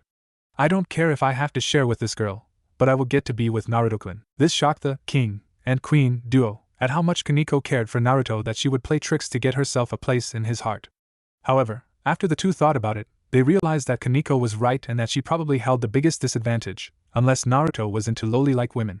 This thought got the two to shiver in fear at that being a possibility, but then the second sentence registered in their heads, and they realized that while it wouldn't be completely ideal, it would always be better to be a part of Naruto's life and have a place in his heart than to have neither. "You're right, Kaneko. It would be better to have a place in Naruto's heart, and while it may not be ideal, it is better to share him and have him care for us as well than to not have him at all," Rias said, completely agreeing with Kaneko, but then she added, "However, playing tricks like this is not the right way to go about it. Imagine if he found out that you had faked it, and was hurt by this. You will have lost his trust, and any chance to be with him." Kaneko suddenly gained a fearful expression at this, as she hadn't thought about what would happen if he learned that she had been playing tricks to get closer to him. She didn't want to think about what would happen if he suddenly stopped trusting and caring for her. Even thinking about that possibility brought tears to her eyes, as she didn't want to lose her chance to be with the one she likes just after he returned. Kaneko then gained a regretful look and said, "I'm sorry." Kaneko then began to cry as she didn't realize what could happen if she were to use tricks to gain his affection. She then felt two pairs of arms wrap around her, and looked to see Rias and Akino were holding her while smiling softly at her. Akino then said, "Sure, it's okay, Kaneko. We understand that between the three of us, you probably have the biggest disadvantage in terms of your body, and you feel threatened by Rias and me, as well as this unknown childhood friend of Naruto-kun's that already has a leg up on us since she knew him as a kid. So, because of that, it would be better if we worked together rather than against." This got the other two to nod in agreement before they all left the room, with Rias and Akino heading down to eat, and Kaneko was going to her room to change and get ready before heading down for breakfast. Once everyone came down to prepare breakfast, they were surprised to see Naruto sitting at the table drinking some tea while the table was covered in breakfast food items. They saw eggs of 3 types: scrambled, fried, and over easy, a choice of pancakes or waffles, sausages, bacon, country-style hash browns, and beautifully cooked, golden brown potatoes. They saw maple syrup for the pancakes and waffles, while there was also a bottle of whipped cream and chocolate syrup and a bowl of assorted fruits and berries around the pancakes and waffles for them to decorate their food. There were also 3 pots that had the labels: coffee, sweet tea, and hot chocolate. Everyone was wondering how in the world he managed to do all of this and get ready before they came down, when they all saw him leave his room to get ready. They saw he had indeed gotten ready with a fresh change of clothes and a shower as well, if the few droplets of water in his spiked back hair were anything to go by. They all then sat down with Kaneko to the right of Naruto and Rias to his left while Akino sat directly across from Naruto. Once everyone was seated, they all began to politely fill their plates with the food of their choosing while they saw that Naruto only had a small meal of scrambled eggs, bacon, and the hash browns. Once everyone was halfway through with their meals, Naruto cleared his throat, gaining everyone's attention before he began speaking. Now then, before we begin training for today, we should also begin talking about strategies for us for during the raiding game, Naruto said before he pulled out a thin binder that was full of papers. Everyone was confused by that statement, and Rias decided to bring it up. Naruto-kun, what do you mean by US? You won't be able to participate in the raiding game with us since you aren't a part of my peerage. Naruto then chuckled and said, while it may be true that I am not a part of your peerage, I am actually what is known as a free knight, and I am loosely tied to Surzex-sensei due to him being the one to reincarnate me. However, because I am so loosely tied to him, I have the unique ability to temporarily join another person's peerage as a knight, if I so choose. For example, if your cousin Sarorg were to request me to take the place of one of his knights, due to them getting injured, I could. Also, say if someone has both knights, they can choose one to replace with me and I can fight in the raiding game, but I also have the ability to refuse to help someone if I think they don't deserve it. In a sense, think of me as the underworld's first universal knight. At this, the entire group's jaws dropped as they now realized just how lucky they were. They had thought he would only be able to train them and talk about strategies involving only themselves, but to hear that he could also join in the raiding game was an incredible stroke of luck. They all grew excited about the possibilities and the fact that they would really defeat Riser now. Now hold on, Naruto said, getting everyone to look at him. Now before you go all, we can defeat Riser now. I need to tell you that while it is possible for me to join you guys, it is only possible if I get teleported with you to the arena. If I'm not there, then I will be unable to join you guys. Now, I will do my best to be there, but if I am not there, that most likely means that something has come up and I can't make it, or something has prevented me from joining you guys. So on the day of the match, do not assume that I am not there simply because I tricked or abandoned you, alright? After that, everyone calmed down, realizing that what he was saying was true. There could be many reasons why he may not be able to be there, such as a sudden mission from Surzex, or something, but they knew what he was saying was true. With that, everyone was calm once again and looked towards Naruto, getting him to nod his head. Naruto then said, anyways, this binder has many strategies that all depend on you guys and how far you get in your training, or if I am unable to join. So, we'll spend some time right now during breakfast to go over strategies, and then we'll all head out for aerial training. After that, everyone spent the morning eating the delicious breakfast and talking about all the strategies that Naruto had made for them. They were quite surprised at all the different scenarios he came up with and how they could react with and without him.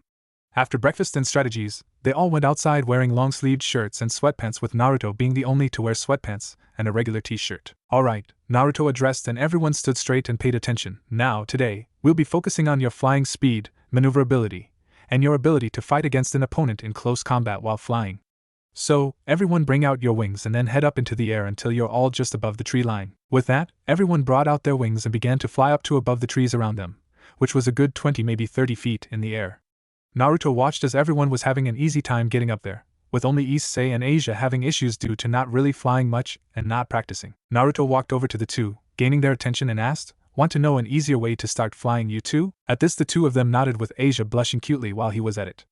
Naruto then said, well, why not picture something you want or someone you want to meet at the level where everyone else is at and then try flying towards it. At this, Issei immediately took off with a shout of, OPPI. This got head shakes from the rest of the group, while Naruto's sweat dropped and Shadow, who was lying in the shade of a tree, turned his tail into its flail form, but made it slightly bigger and added spikes. Asia then looked up and she saw an image of someone in a brown cloak extending their hand towards her, revealing their pale, cracked skin and royal blue sleeve. As soon as Asia imagined this, she began to fly up as well with a little difficulty, but nothing she couldn't handle, and finally managed to reach everyone else. Once everyone was at the requested height, They looked to where Naruto was and saw him looking at them before he nodded his head. He then rolled his shoulders and crouched down. They didn't know what to expect, but they most certainly did not expect him to just suddenly vanish. They looked around until Kaneko sensed something coming at them and looked up to see Naruto diving towards them at high speeds. Kaneko shouted, "He's up there!" This got everyone to look at him, and when they got ready to move out of the way, he disappeared again in a burst of speed before he reappeared right in front of them and stayed there. This gave everyone a chance to see that he was indeed flying, but what really caught their attention were his wings. Instead of the regular black leather wings coming out of his lower back, he had two pairs of light gray, almost white, scaled wings with the webbing being royal blue in color, and seemed to also be reflective as with each movement, they would see symbols and marks appear. He also had what looked to be sharp, praying mantis-like hooks on the bend of all four wings, with one pair of wings coming from his lower back and the other coming from his upper back and between his shoulder blades. And Virgil's Devil Trigger wings from Devil May Cry 5. Everyone was in awe of his wings, and this was also further proof that Naruto was indeed different from regular devils. They had never heard of a devil having such amazing-looking wings or even having a different set of wings altogether. They kept looking at Naruto's wings until he cleared his throat, drawing their attention back to him. Now, today, like you know, we'll be focused on aerial combat, or in layman's terms, fighting in the air, Naruto said, with the last part being directed right at Issei. Naruto then continued, "Now, we will focus on your guys' ability to fly, your speed, maneuverability, and then finally combat. Now, Issei and Asia, you two are the ones who are the weakest in terms of flying, but that is only because you're new to being devils and have not had much need to fly," Naruto quickly explained when he saw Asia begin to drop her head in sadness. "So, I will be personally working with you two on your flight, while I assign exercises for everyone else." This got the rest of the peerage to pale, until Naruto raised his hand and said, "Now, don't be like that. The exercises will be fairly easy, as one of them you may even have fun with." Hearing they would have fun with an exercise gained their attention, as they wanted to know what they would be doing. Naruto, seeing they were excited, smiled and said, "Now one of the exercises you'll do is just simple races against each other while you have your gravity increased, so you'll be experiencing 3x Earth's gravity. You can set any distance you guys want, and can make bets against each other before I make a race for you guys later, and whoever wins can then ask me for anything they want, and I will give it to you, so long as it's not something illegal or could possibly hurt the other factions or someone else." Hearing the prize for the final race got Rias, Akino, and Kaneko pumped, while Kiba was just excited about maybe getting a chance to study Naruto's sword, as it intrigued him. Naruto then continued, "Now, that will be for today, and we can do other minor exercises while doing your regular workouts, like lifting weights with your wings to make them stronger can make you faster thanks to your wings getting used to lifting some weight. All the exercises right now are easy ones and are just meant to help with your speed and wing strength. We'll work on maneuverability later in your guys' training before hopefully getting some time to train in actual combat while flying." Everyone nodded their heads in understanding, before Naruto then said, "Now, you all go do your races, while I help these two." With that, everyone except Issei, Asia and Naruto flew away to do their races, while the three stayed behind. Naruto then turned to the last two and said, "Now, Issei," said boy paid attention instantly, "you need to get used to flying more, and you seem to have a slightly better hang of it than Asia, so I want you to try flying as fast as you can through the forest, while dodging the trees to help yourself get used to flying, alright?" Issei nodded his head before he took off through the trees. Naruto then turned to look at Asia, but then blinked when he saw her getting lower to the ground until she was on ground and then fell to her knees, heavily panting as she wasn't used to flying, and even then, she also didn't have much in terms of stamina. She was still panting when she heard someone stop in front of her and looked up to see Naruto looking at her with concern before reached down with his right hand with his sword in his other hand and asked, "Are you alright?" Asia gasped as when she saw this action, she had a flashback to before when she was still part of the church. Flashback. Asia was walking through Italy heading to a nearby orphanage to help heal some children who had gotten sick, when she tripped over a crack in the road and fell, scraping knee and arm in the process. She began to sit up when she flinched and looked to see that the skirt to her outfit had torn when she fell, revealing her scraped knee, and her elbow had been scrapped too. She sighed as since she was the holder of the sacred gear, Twilight Healing, she couldn't heal herself, or at least not yet, as she hasn't had much training with it yet. She tried to get up only to flinch and fell back on her butt due to the pain she felt in her knee and elbow. She looked around to try and see if someone could help her, but the street was currently empty as no one was up yet, since she had left very early in the morning to surprise the kids. She was about to try again when she heard some snickering coming from a nearby alley and looked to see a bunch of men coming out of the alleyway, leering at her with perverted looks. "Look what we have here, boys, a little nun who can't get up," said the apparent leader of the group. The group of men began to snicker and chuckle pervertedly, while another guy said, "Don't worry, sweetheart, we'll take good care of you." This got perverted laughs from the guys before they began to advance on Asia as she began tearing up in fear of what would happen. Asia began to back away from the group and was saying, Please, don't do this." The group of men ignored her and continued to advance towards her, while some began to lick their lips. Asia was extremely scared at the moment, and then closed her eyes while covering her head, hoping it was just a bad dream. However, Asia suddenly heard one of the guys say, "Who the hell are you?" Before she then heard screaming and shouts of pain, as well as the sound of metal going through the air. After a minute, everything went silent except for some heavy breathing, and Asia looked up to see someone in a tattered, brown cloak standing with a sheathed sword in his hand, while the other men were all unconscious around him on the floor. She looked at her savior, before he then used his sword as a crutch and began to wetly cough, revealing to Asia that he was sick. She was about to call out to him, when he turned towards her, and she could only see the lower half of his face, but she could see that his pale skin was covered in cracks as he appeared to be breaking down, as seen by the dust falling from the cracks. He then slowly walked/limped over to her, before he was standing before her, and slowly reached his shaking, crack-covered hand out to her with his sword in his other hand and asked in a weak and raspy voice, "Are you all right?" Asia nodded her head, before she reached out and took his hand and stood up as he helped her up before they moved over to a bench. Asia slowly sat down due to her knee, before her savior then moved in front of her, and slowly got on one knee before he brought out a clean, blue cloth, bandages, and a flask that had a design of a sword with a ring and wings, that, from the sound of it, held some type of liquid. AN. The Nephilim symbol from DMC, Devil May Cry. "This may sting a little as I need to clean your scrapes before I can bandage them. Is that alright with you?" he asked with his raspy voice, while picking up the cloth and the flask which he opened. Asia, still a little shaken up from what almost happened, asked, "What is it?" The man then replied, "It is a combination of medicine, holy water, and hydrogen peroxide, which is used by doctors and clinics to disinfect wounds, cuts, and scrapes. The medicine mixed in helps to make it not hurt so much when it is applied, and so I don't have to use as much." Asia calmed down and nodded her head, showing she was alright with him cleaning her wounds, before she moved the torn part of her nun's habit out of the way of her knee and arm. He poured a small amount of the liquid onto the cloth, before he began lightly tapping her scrapes, and she winced expecting the little sting he told her about, but was surprised when she didn't feel it. She watched as he delicately tapped her scraped knee, before putting down the now bloody cloth, and he began to wrap her knee with the bandages. She looked to see that the cloth was actually a handkerchief, and she saw that the corner had the same symbol as the flask and was made from white string. That meant that it was his personal handkerchief he was using, and she felt touched that he didn't mind using his own personal effects for her health. She watched as he finished with her knee before moving to her elbow and began cleaning it, before also wrapping it in bandages. He put the flask away before handing her the bandages and said, "Here you go, so you can change the bandages later, as they will need to be changed." She nodded her head, before watching as he tried to stand only to fall to his knees and hands coughing horribly, and she quickly moved to his side with a worried look and asked, "Are you alright?" He then answered, "No, my body is breaking down. I need to find the owner of Twilight Healing. They will be able to help me." Asia was shocked as she thought the person originally helped because he knew she had Twilight Healing, but it turns out that he helped her because he honestly wanted to. Even when he could have used the time helping her to continue his search, he didn't. She then said, "I am actually the one with Twilight Healing." At this, her savior quickly looked at her and said, "You're the holder of Twilight Healing, truly?" She flinched a bit at the desperation in his voice, but she nodded her head and said yes. She then cupped her hands a bit and summoned a green glow and said, "I am the holder of Twilight Healing. This is perfect." He began before he coughed up a glob of blood. He was then panting before he muttered, "I don't have much time." Though Asia heard him, and he slightly turned to her and said, "Alright, sister, I need you to listen. Right now, my body is breaking down due to my power being imbalanced." Asia asked why? What happened to cause this imbalance? He then coughed and said, "Recently, I awakened my own sacred gear, but the power it held caused my own to shift, causing the imbalance. Now, because of this imbalance, my power is clashing with itself, causing my body to continuously weaken and break down until I die." Asia looked incredibly shocked and fearful of having her savior die. However, she was broken from her thoughts when the man continued speaking. "However, you can help me by settling my power." Asia was shocked before she said, "How can I help? I don't have much training in using my sacred gear. I can't even heal myself when I get hurt." "It's okay, I just need you to listen to me, alright?" he asked, getting Asia to think about it for a second before she nodded and gained a look of determination.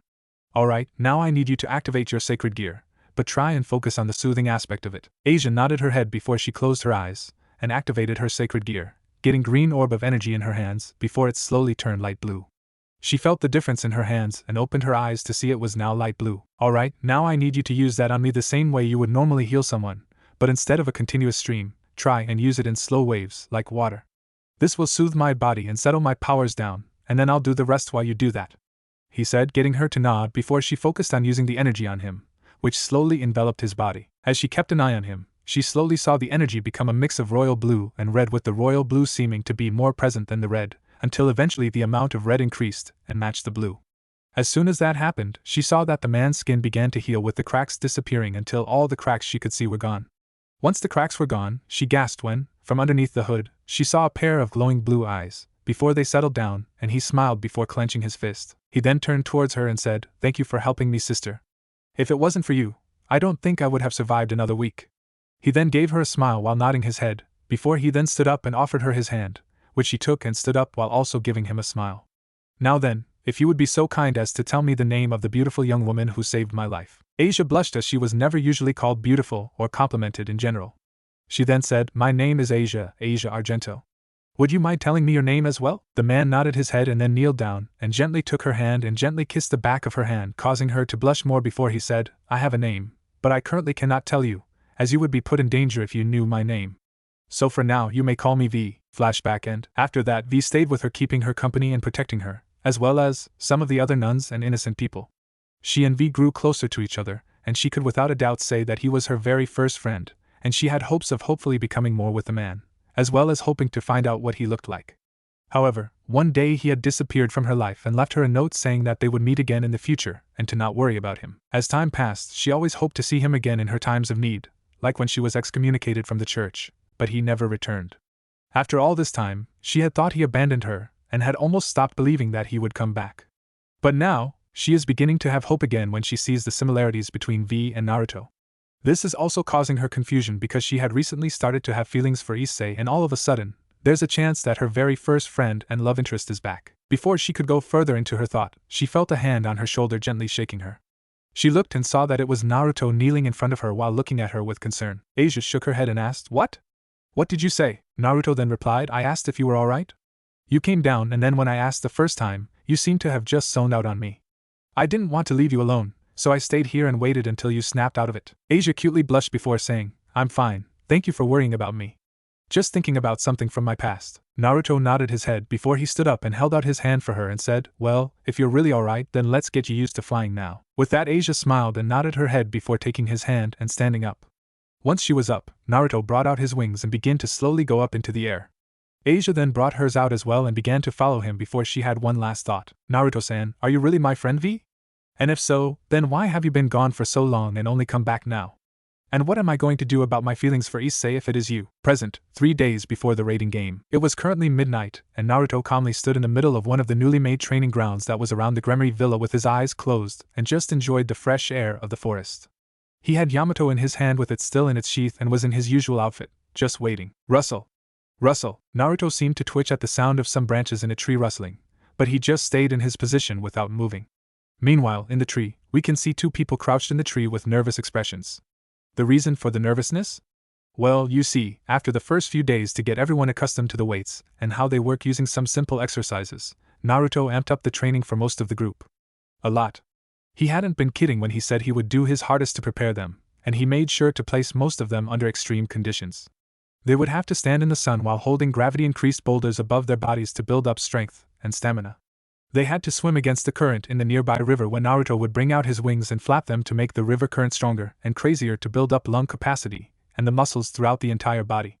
When they all asked why he made them go through all this, he explained that while the exercises were very unorthodox and potentially hazardous, which they deadpanned at him for, the exercises also were the quickest ways to increase their strength without any chance of mortality. It was also for if the occasion arises that requires them to hold a boulder over their bodies or to swim against the current. Though he did take it easier on Asia and had her doing different, easier exercises since she was mainly going to be a support role in the beginning. However, he was going to change that and help her become the game changer in the future. When they asked what else he could have done, he nonchalantly explained that he could have made them climb up Mount Everest instead to increase their strength, or made them run while hungry animals chased after them to increase their stamina. The group blanched when he talked about those 2 methods, as he then said, how those were only 2 of the many harder exercises he could have chosen that would have guaranteed bigger results, seeing as nothing was more motivating than the risk of dying. The group promptly shut up after that. Afterward, when they were done with training or if they sustained an injury, Naruto would have Asia use her sacred gear to heal everyone to help them recover quicker.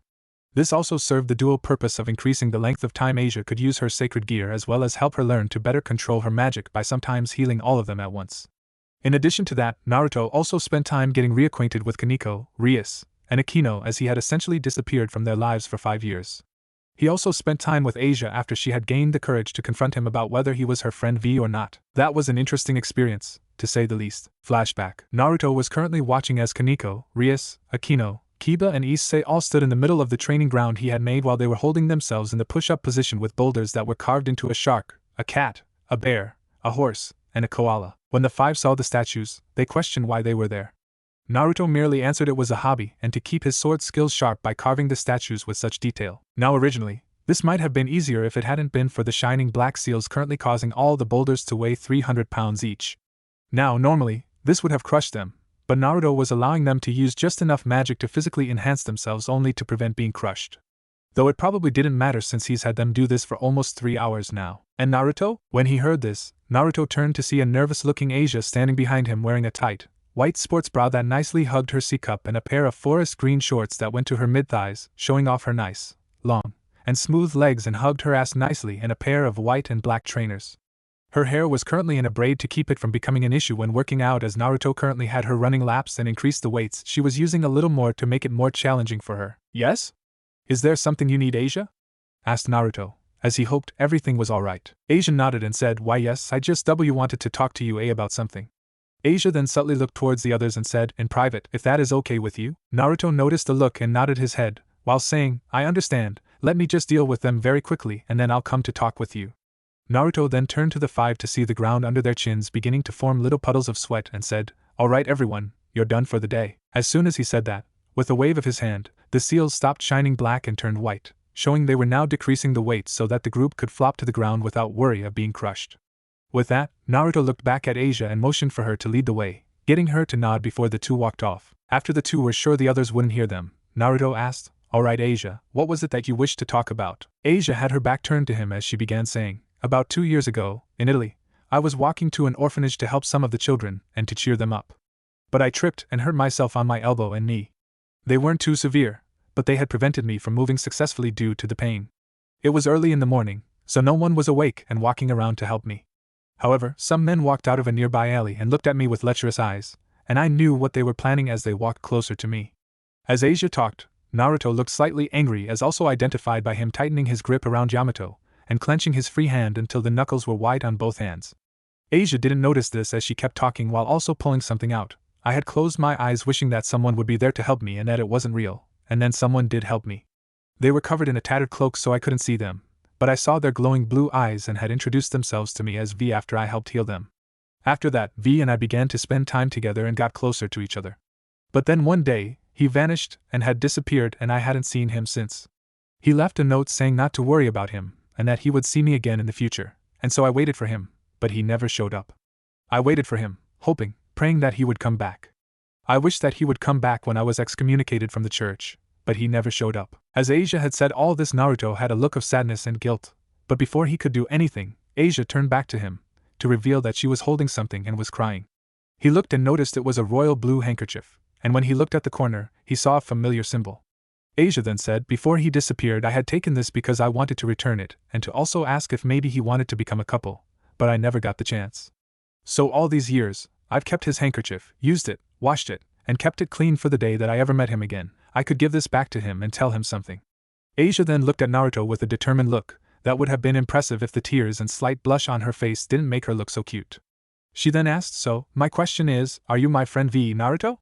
And if so, where have you been all this time? Naruto sighed while he scratched the back of his head before he looked towards Asia and began to move towards her, with her not moving an inch. He then gently grasped her hands holding the handkerchief, taking it from her and said, I never meant to leave you alone for so long, but unfortunately I was unable to come back as some enemies I made had found me and I didn't want them learning about you. So, I decided to leave to protect you. Naruto looked Asia in the eyes as he had been looking at the handkerchief the entire time, before he then said, I never meant to hurt you, and for that I am sorry. Can you forgive me? Asia looked stunned as she had her eyes wide open and her hands covering her mouth before she began to cry some more. The only difference being these were tears of joy as he had confirmed that he was indeed V. Asia then launched herself at him and began to hug him, while she laughed and cried as she said, I knew it, over and over. Asia then backed away as she wiped her tears, before saying, well, let's reintroduce ourselves.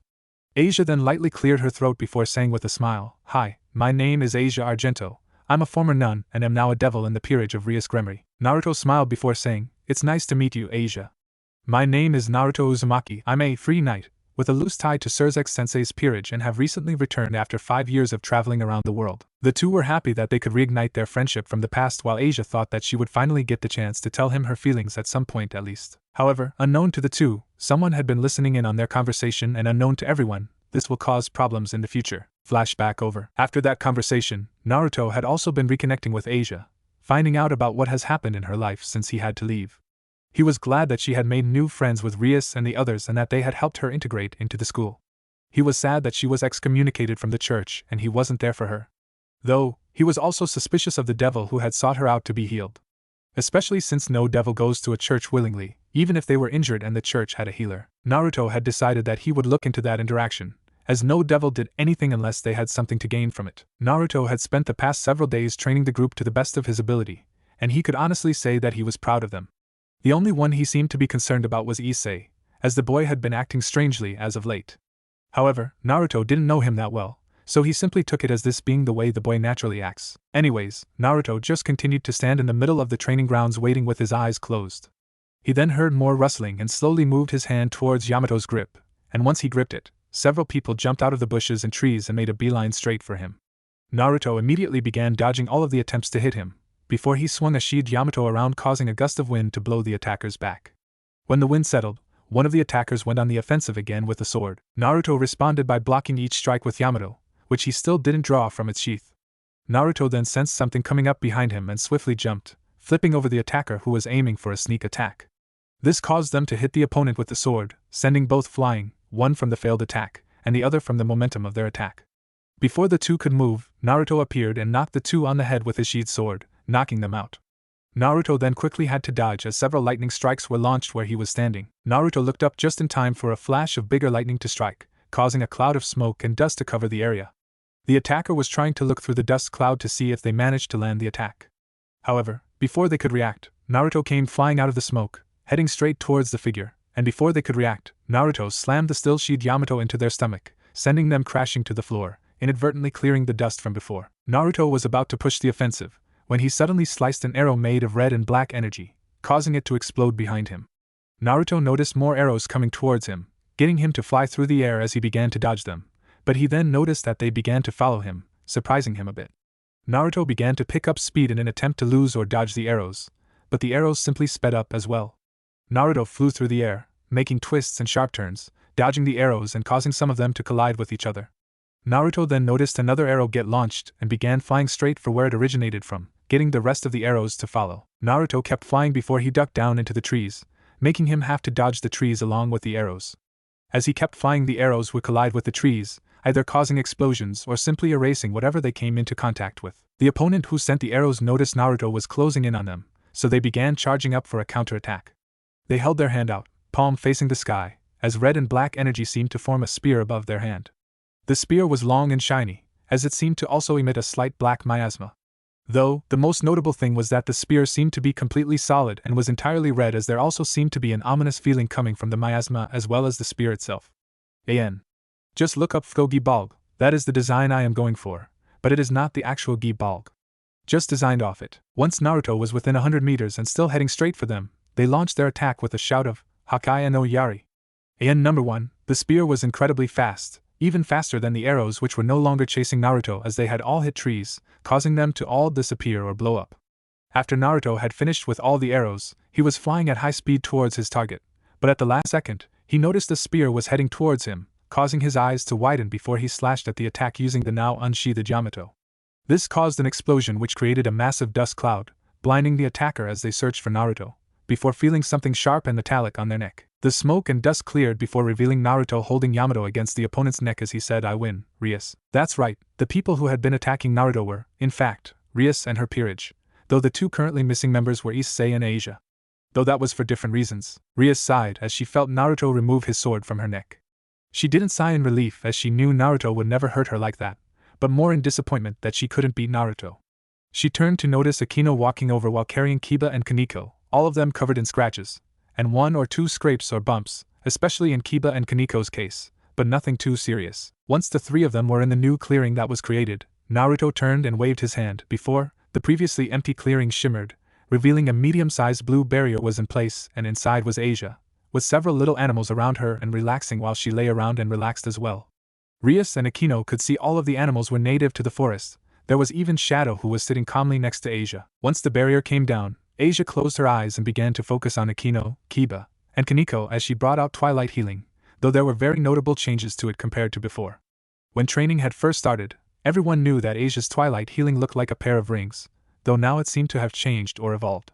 Now, instead of 2 rings, with one on each hand, Asia sported what looked to be 2 metal, fingerless gloves instead, with the same design and look as her Twilight Healing, which also didn't look uncomfortable or stiff as Asia was able to move her hands normally.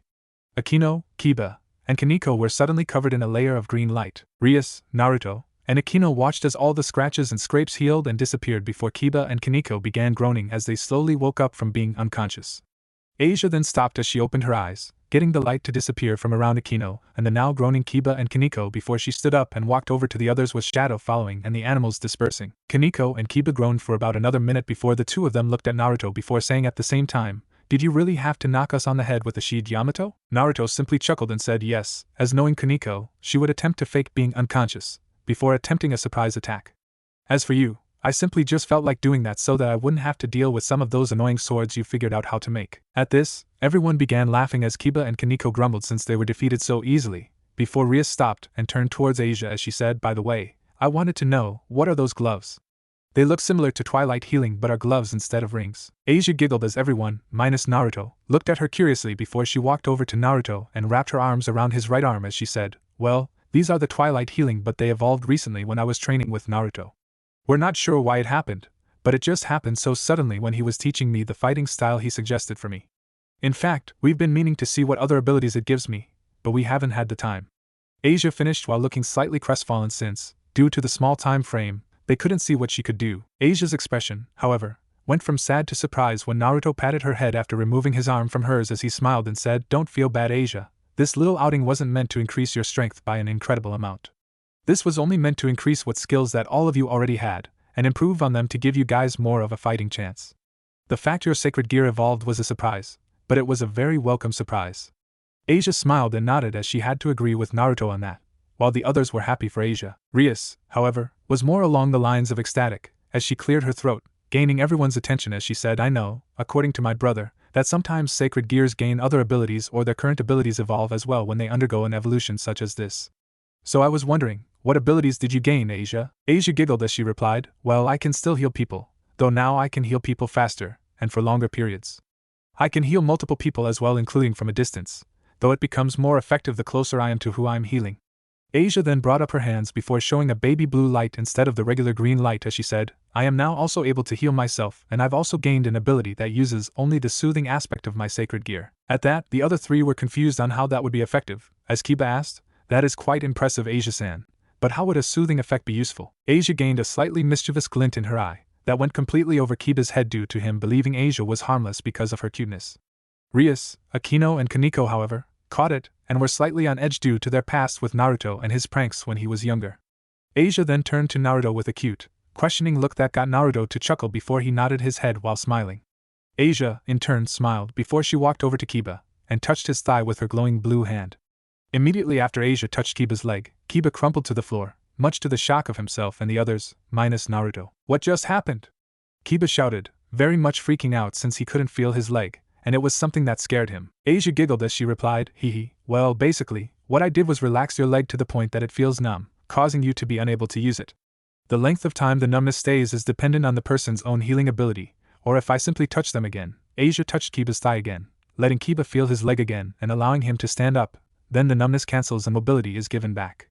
And number 2. The group was shocked at such an ability, as to be able to take away someone's ability to use a limb was such an incredible ability.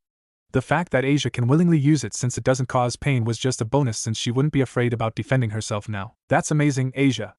I'm so proud of you," said Rias, as she was proud that her healer would now be able to defend herself even more. Especially since now, Asia could incapacitate opponents and enemies without actually hurting them. "Indeed, now little Asia won't have to worry about hurting someone to defend herself," said Aquino, as she was also very proud of Asia. Asia blushed as she wasn't used to being complimented in such a way, but she still smiled as she was happy to be acknowledged like this. When she was with the church, she was thanked and complimented back then as well, but they thanked her for her sacred gear, not actually for anything she did. Don't get her wrong, She loved helping and healing people, but it became tiresome when people only thanked or complimented you for something you owned. Anyways, began Naruto, gaining their attention, that about wraps up this little training trip, and I am proud to say that all of you have impro crash. Naruto was unable to finish as there was a loud crash. Getting the group to look and see the missing member of their group was currently on the ground panting as he had a gauntlet on his left arm. The gauntlet was a blood-red color and seemed to almost resemble scales. There was a large green jewel implanted where the top of the hand is, as well as 2 golden spikes jutting out from the sides. This was the sacred gear known as the boosted gear. It earned its name due to its ability to double the power of the user every 10 seconds.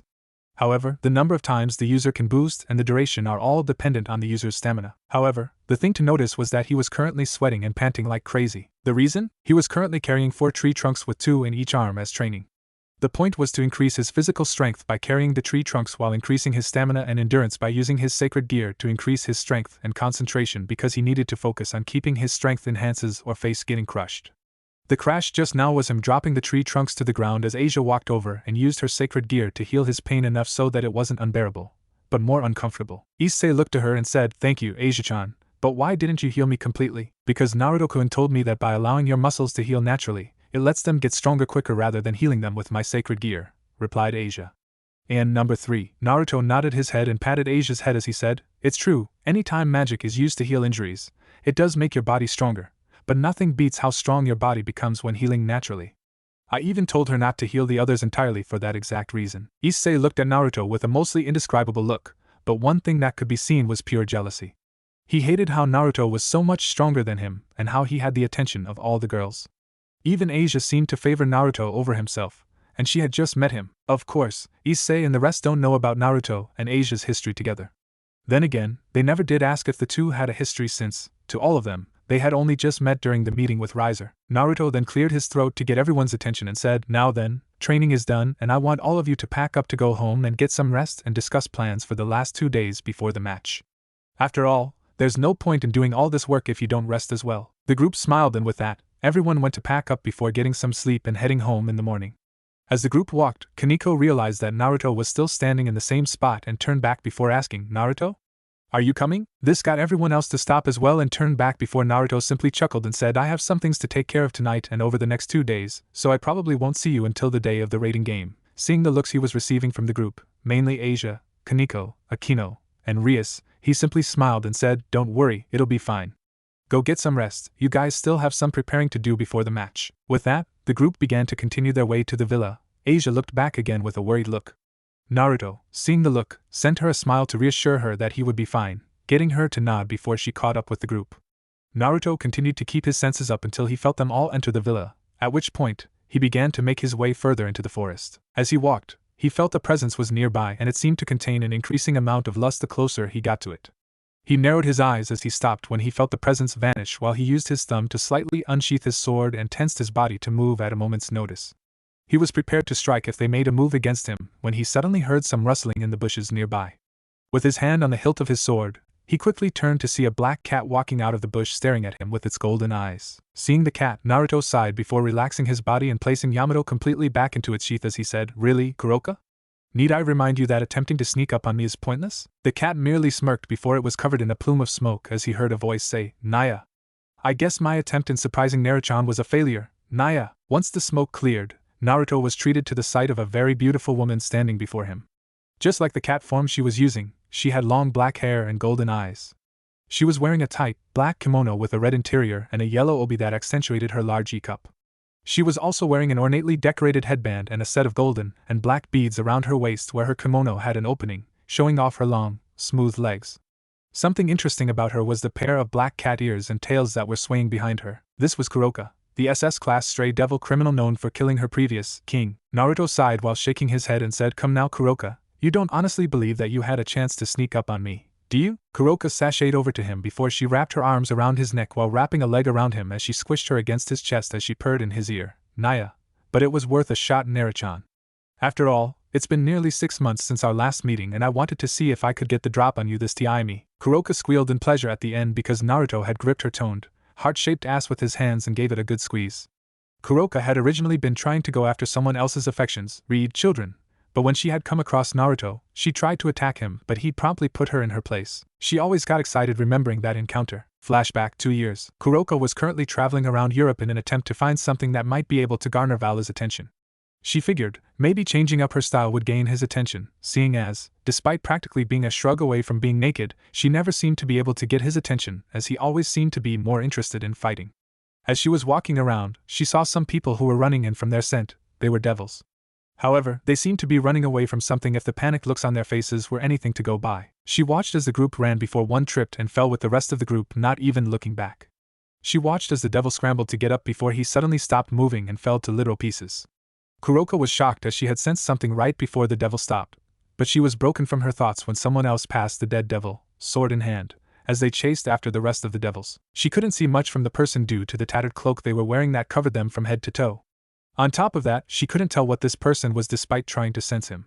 She could tell they were something supernatural, but she just couldn't tell what. Deciding that her curiosity needed to be sated, she followed after the group by jumping from roof to roof. She watched as the group of devils eventually came to a dead end when they brought their wings out.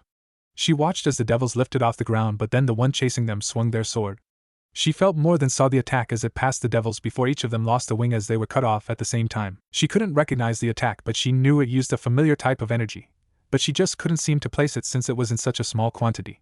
She was broken from her thoughts when the cloaked figure walked up to the injured devils with his sword still in hand.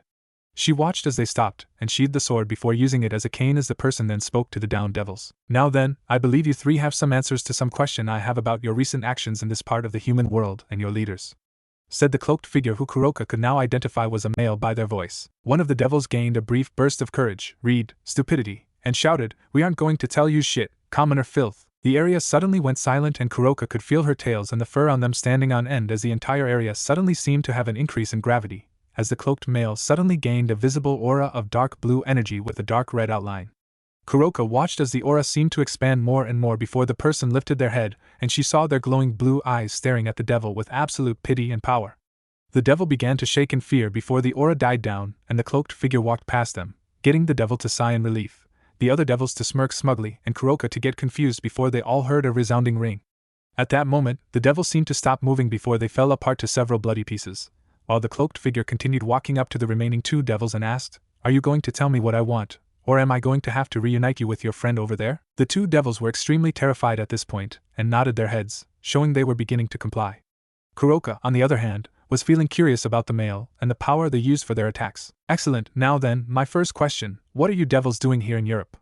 the cloaked figure asked. "We were told to cause you unrest and tension be between the underworld and heaven," the first devil informed. "By doing what exactly?" "Anything we wanted. If we wanted to kill someone, we could.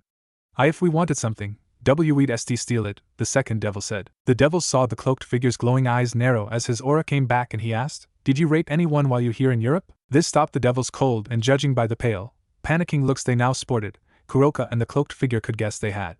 However, the figure kept his cool for the moment as he asked, "This is my last question. Who ordered you to cause the tension between heaven and the underworld?" It was our leader Dash," the first devil began before they along with the second devil spontaneously combusted into blue fire, leaving nothing but ashes. And number 4. The cloaked figure had moved back when the fire started in surprise, while Kuroko did the same as she hadn't been expecting that. Unfortunately, some of the flames caught onto the cloak and quickly began to spread but were unable to do anything when Kuroko saw the cloak get quickly thrown off in a show of blue sparks and embers while the now visible person gathered some of the flames along the edge of his sword. Kuroko would admit that this person was indeed attractive, but those devils were small fry, and being able to take them down didn't prove much. She was about to leave when she had to dodge an incoming attack, causing an explosion of the same blue flames while she backflipped. When she landed, she found herself face to face with the person holding his still flaming sword in front of her face with a hardened yet cold look on his face.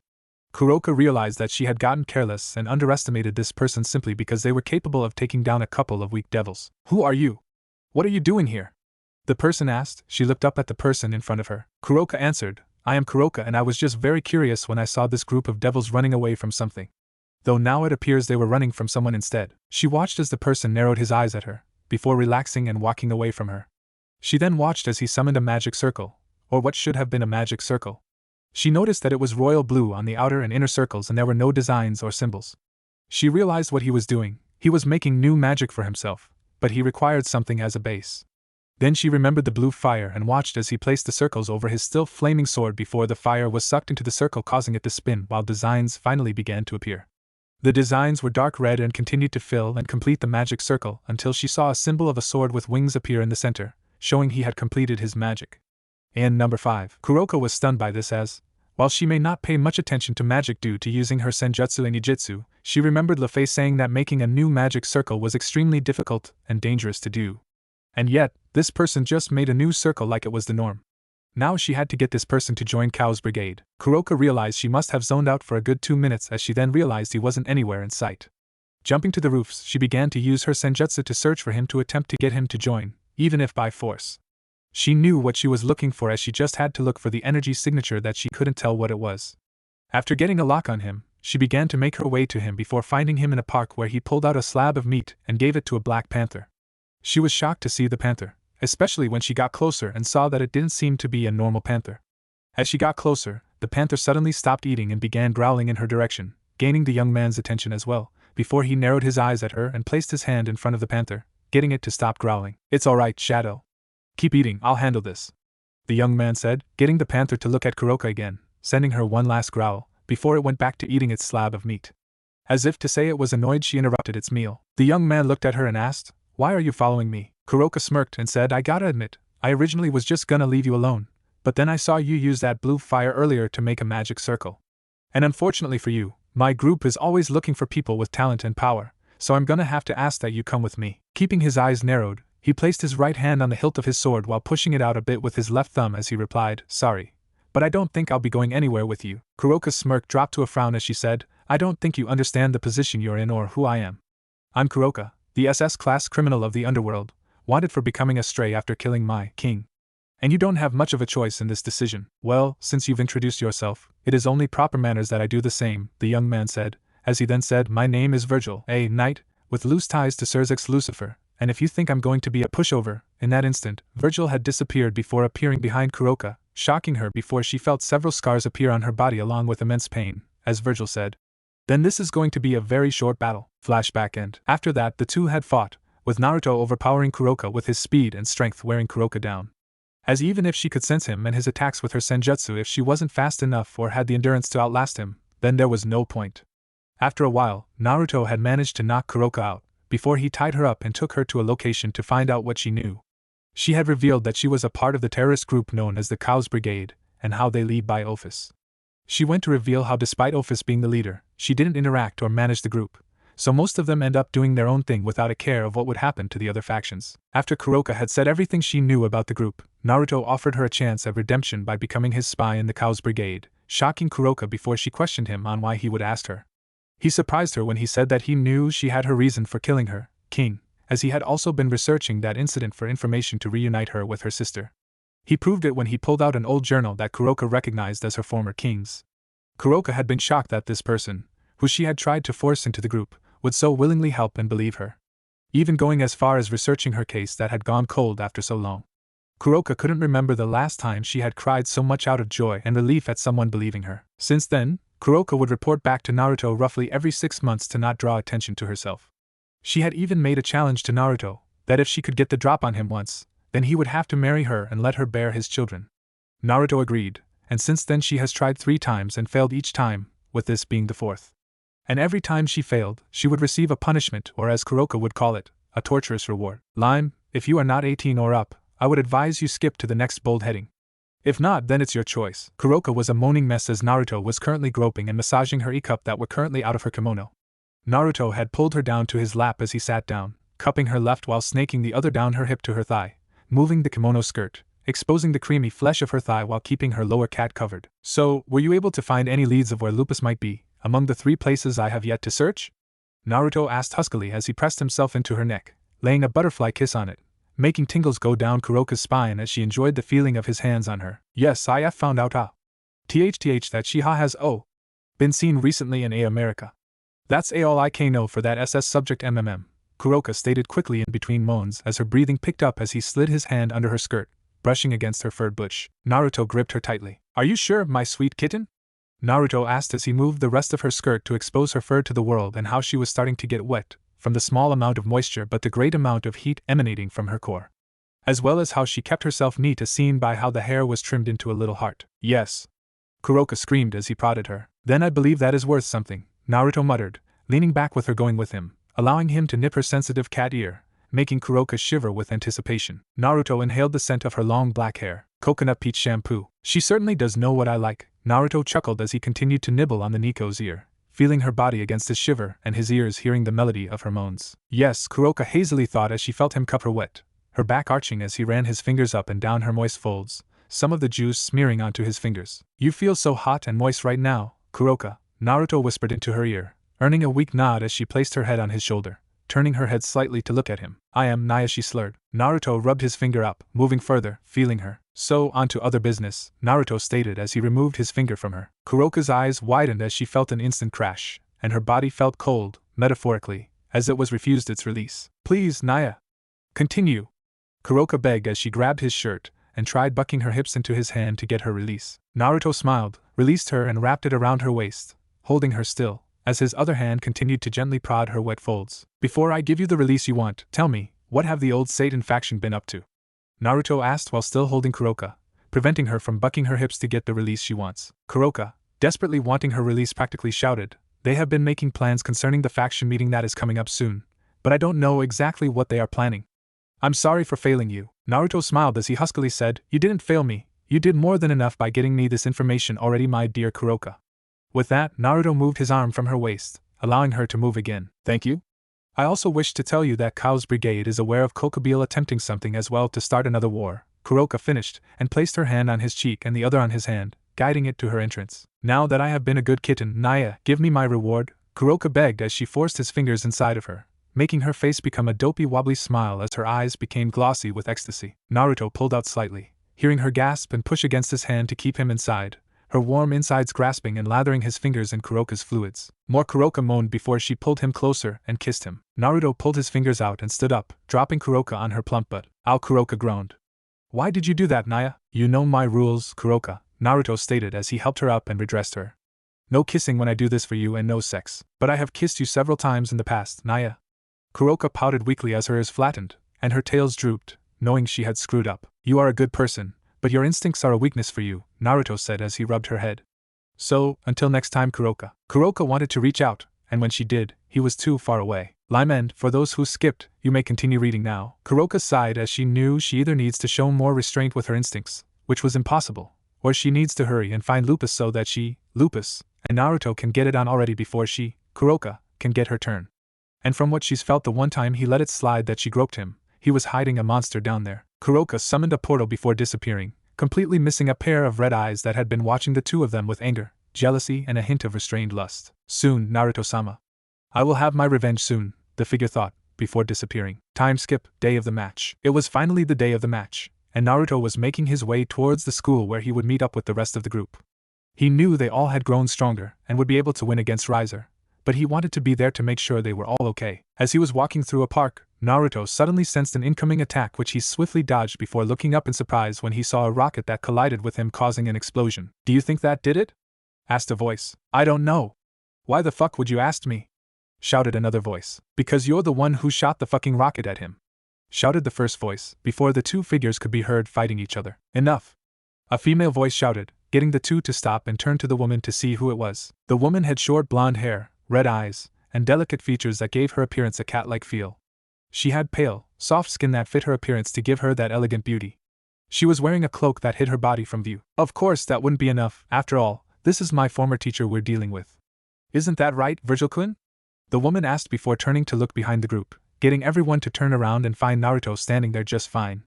The only difference being that he currently had a cold expression on his face while his eyes began to glow, showing he had switched back to his Virgil persona. Virgil looked around the area to see that he was currently surrounded by a group of 20 to 30 rogue exorcists. Looking at each one, Virgil would admit that they were all well trained and prepared, though they wouldn't be enough to stop him. However, his focus zeroed in on the blonde-haired woman in front of him as she smiled at him with lust and slight insanity. She seemed familiar, and he tried to remember why she looks familiar before he finally remembered. Clementine? Asked Virgil, getting her to smile. That's right, Virgil-sensei. It's been a while, hasn't it? Clementine said with a smile still on her face as all the other rogues began pulling out their light swords or their guns. Noticing all the weaponry, Virgil asked, What is this about, Clementine? Clementine merely giggled before she had a slightly insane grin appear on her face as she said, "Why, this is our reunion party, and these are my guests." "And what kind of party would it be without a game?" Virgil narrowed his eyes at that before slightly turning his body while putting his hand on Yamato's hilt as he asked, "What kind of game?" "To kill you, of course," Clementine exclaimed as the rogues with their pistol began firing at Virgil, which he countered by rapidly drawing Yamato and spinning it around his body before holding out horizontally, showing that he had just stopped every bullet using his sword. Virgil's eyes then flashed for a second before the area was covered in lights, with them ending a second later, and Virgil was in the process of sheathing his sword. "Weak," Virgil stated as he fully sheathed his sword, making a click noise. All the men Clementine brought with her were slashed to ribbons by dimensional slashes, making the former exorcist laugh at the carnage. "You were always so fast, Virgil-kun," Clementine stated happily with a crazed look in her as she shed her cloak, showing her quite revealing armor. She was wearing a black tube top that revealed a lot of her cleavage and tightly hugged her e-cup. On top of that, she was wearing a bronze cuirass with matching shoulder pieces. She was wearing a set of clawed gauntlets with brown leather forearm protectors. She was also wearing an extremely short, black skirt that just barely covered her toned ass with a set of bronze armor over the skirt. Underneath, she was wearing a black, skin-tight garter belt that went slightly above her skirt and connected to her black stockings that showed off her long, smooth legs. Finishing off her outfit is a pair of brown leather boots with one going all the way up to her knee and a pair of knife sheaths at her waist for a pair of stilettos. And number 6. "Now that is a revealing outfit for a woman under God," Virgil stated as he got into a Batajutsu stance, hand poised to draw Yamato. "Well, after what you did," Clementine lulled as she drew a stiletto. She then slowly and sexually licked up the blade as she continued, "They marked me as a traitor, and thus we are in this predicament." She leaned down, hand on the ground. Ability boost. Greater ability boost. Flow acceleration. Greater evasion. Invulnerable fortress. Movement of the wind, Clementine thought as she increased herself as much as possible. So, she learned some magic, Virgil thought as he felt magic swell within Clementine's body. "She has improved since I left." Clementine licked her lips, her eyes widening in ecstasy, and lunged at an incredible trajectory and clashed blades with Virgil, who drew, and Yamato slammed into the stiletto. "Now for the surprise," Clementine stated happily as she drew the second stiletto. Sounds of metal striking metal echoed through the air intensely, and at the end, Clementine laughed as she, for the first time, evaded Yamato and managed to strike Virgil in the stomach. Blood crusted her weapon and hand. "Yes!" Clementine screamed in joy before she leaped back. "What the fuck is that?" Virgil's body emitted his powerful energy, forcing the blade out of his body, sealing the wound shut with his healing factor. The energy surrounding him took the shape of an ugly dog-like creature, both it and Virgil glaring at her. A smirk appeared on Virgil's lips. "You have indeed gotten stronger, my dear student. You have increased your mobility, and I was barely able to keep up with you by sight alone," he said as Yamato was gently swung with grace and precision, its otherworldly blade glowing as if the moon was upon it, Beowulf appearing on his arms and legs. "But you still have much to learn." "What?" Clementine asked as she prepared for more fighting. "Balance breaker." His body was submerged in the power he exuded, and what replaced it was a monster. Meanwhile, with Rias's group, as Naruto was facing the group of rogue exorcists and his former student, Rias, and her peerage were at the ORC waiting with Graphia. The reason they were waiting is that it wasn't time for the raiding game yet, and they had wanted to meet early to discuss strategy. However, they had also been hoping Naruto would have been here already since, according to Graphia, she had beaten the lesson of always being on time into his head to the point that he arrives early. Even earlier than Graphia. However, it's been almost 20 minutes since everyone had arrived, and there was still no sign of Naruto. Rias sighed as she said, "All right everyone." The rest of the peerage turned towards their king, as she said, "It looks like we'll have to start strategizing without Naruto-kun." "Do you think anything happened to Naruto-kun?" Asia asked as she had just reunited with her longtime friend and she didn't want to lose him already. Graphia took over at this point. "Naruto knows better than to ever arrive somewhere late. I should know since I taught him about the importance of arriving on time. So if he doesn't arrive on time, then there is a very good reason for it. After all, he isn't the type to leave those he cares about without a reason." Everyone's sweat dropped as they all thought, "You were about to say torture, weren't you?" However, they all quickly shook those thoughts from their heads as they were happy that at least he wasn't abandoning them. Kaneko was especially happy since, even if he helped clear up why Kuroka did what she did, she still had some slight abandonment issues. So she was happy to find out that he hadn't abandoned her them. But now she was worried if he was okay. "So, now we need to discuss how we are going to face Riser without Naruto being here," Rias said as she pulled up videos from his previous raiding games. "From what I can see, he tends to let all his other pieces fight and weaken the enemy before he, his queen, and his sister come in for the kill, in a sense. We need to make sure we don't use too much energy when dealing with all of them, and we especially need to make sure the pawns don't make it over to our base or that's game over for us." "Why would it be game over?" asked Issei as he was still new to the whole raiding game thing. Akino decided to pick up at this point. "You know how other than the king, the queen, is the next strongest piece, yes? When Issei nodded, she then explained, well, it would be game over for us because if all of the pawns make it to our base, then they can promote to queen, and instead of facing one, we would be facing the equivalent of 9 queens. Issei paled at that as he knew how strong Akino was, and if this was the same as facing 9 Akinos, then he'd really have to make sure they stopped the pawns. Okay, so how are we going to stop them? Issei asked. We could set traps. Everyone turned to Kaneko, prompting her to continue her idea. If we place traps, then we can stop them and not use as much energy, Kaneko said before she continued. Naruto told me that the best traps are the ones that hide behind dummy traps and capture the enemy instead of hurting them. So if we place traps that act as decoys, we can use that to take away their focus. I would suggest a cage trap to prevent them from leaving, doubled with electric magic to make it an electric cage that will hurt them if they try to escape. Everyone nodded, with Akino being happy that she can help with the traps. Asia then asked, do we know what the area will be for the match? Grafia nodded her head as she brought up a map of Ko Academy before she said the match will take place in a replica of the school that is made on a separate dimension. Your base will be the club building we are currently in, while they will have the student council room on the other side of the school. Thank you, and in that case, Asia said to Grafia before turning to the map, I'd suggest that we place traps around the building, throughout the forest area, and then through the baseball grounds. These are the likeliest places they will travel while giving us some more defense. Asia, upon not hearing anything, turned around to see Rias and the others were staring at her with wide eyes. She blushed and asked, what? When did you become so good in tactics like this, Asia-chan? Rias asked as she had not been expecting sweet little Asia to be such a tactician. Asia blushed a bit more as she said, WWL, Naruto-kun decided that since I wouldn't be at the level of strength he wanted for me by the time the raiding game came around, he would also teach me tactics and war strategy to make up for it until a later time. So, he made sure to have me play games about strategy with him as well as read strategy books to increase my knowledge on the subject. And number 7, everyone smiled, including Grafia, at how much Naruto cared for them. He knew that not all of them would be up to par within the amount of time they had, so he looked to increase other areas and skills to make up for it. Rias cleared her throat as she then said, alright, what else would you suggest then, Asia-chan? With that, they began making a plan to hopefully deal with every possible change that Riser makes. As their extra time came winding down, Grafia eventually cleared her throat, gaining everyone's attention as she said, it's time, Rias-sama. Rias nodded her head. As everyone finished preparing with Kiba summoning a sword to his waist, Asia summoned her Twilight Healing, Issei summoned his boosted gear, while Kaneko put on some MMA gloves with pink paw prints on the back of the hand. Akino and Rias hadn't changed much, but they now had books in their hands. The others weren't sure what they were for or where they got them, but they left it alone for now.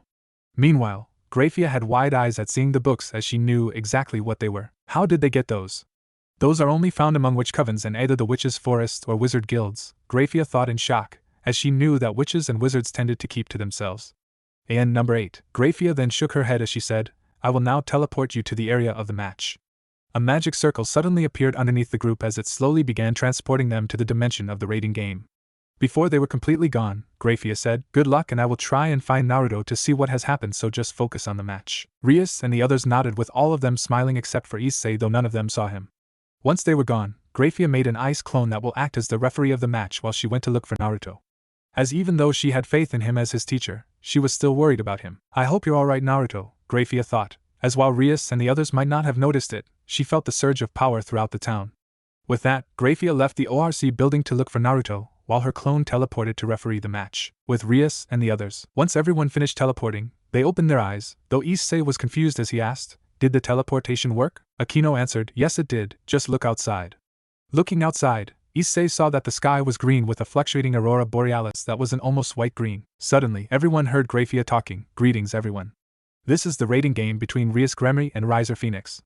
Both teams have 5 minutes of preparation before the match begins. After that, Rias turned back to her peerage with a determined look and said, alright. Kiba, go set the traps in the areas we discussed before arriving. Kiba nodded before using his speed that had increased even more thanks to the training with Naruto and vanished from sight to place the traps. Turning to Akino, Rias said, Akino, you and your familiars go charge the traps and place the decoys. Akino simply smiled while summoning her familiars, which were a bunch of little imps. They took off to charge the traps with electricity while also placing the decoys to lead towards the real traps. After they came back from placing the traps, Rias then began telling everyone where they will go. Akino will be in the air looking out for the others, eliminate those caught in the traps and keep an eye out for Riser's Queen, Yubaluna, who is also known as the Bomb Queen.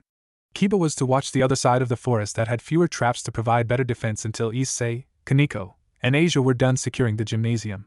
Once they secured the gymnasium, Asia was to return to Rias while Issei and Kaneko left to support Kiba. After they accomplished defending their side, they would push for the offensive and close in on Riser. It was at this time that they heard Graphia's voice again. The 5-minute preparation time is over. The rating game between Rias Gremory and Riser will now begin. Alright, Akino, Kiba, you know what to do. Issei, Kaneko, Asia head towards the gymnasium. The sooner we remove that from play the better. Make sure you all watch each other's backs and stay safe. Rias exclaimed as she and everyone else remembered what Naruto told them while training. It doesn't matter if plans fail or orders are ignored as long as you all make it back safe with your friends and comrades. Naruto had told them this as he had made it his personal rule to always make sure all his friends and everyone he met returned home, safe and sound.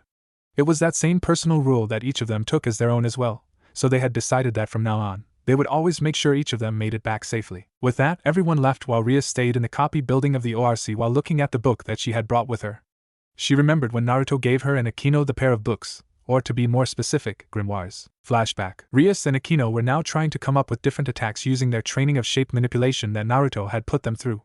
Interestingly enough, they found it to be easier since the two of them had inspiration from different hobbies that they enjoyed, like Rias's anime or Akino's BDSM hobby. Rias, Akino, take a break and come over here please. The two had stopped and turned to see Naruto was in the area and he still carried his sword with him, but they also noticed a pair of books he had under his arm.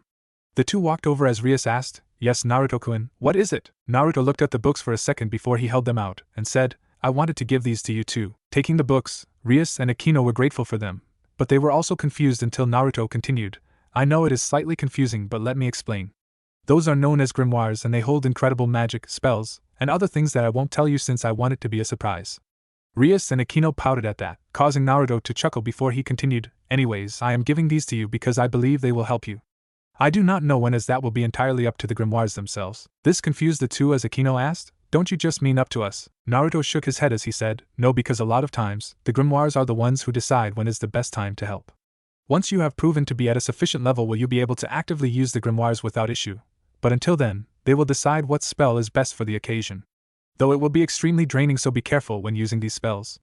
AN number 9, flashback end. Rias clutched her fist tightly as she had a determined look in her eye and thought, "I'll show you that your training was not in vain, Naruto-kun." With Issei, Kaneko and Asia, the three had just entered the gymnasium and were sneaking through in case some of the opposing peerage members were already inside.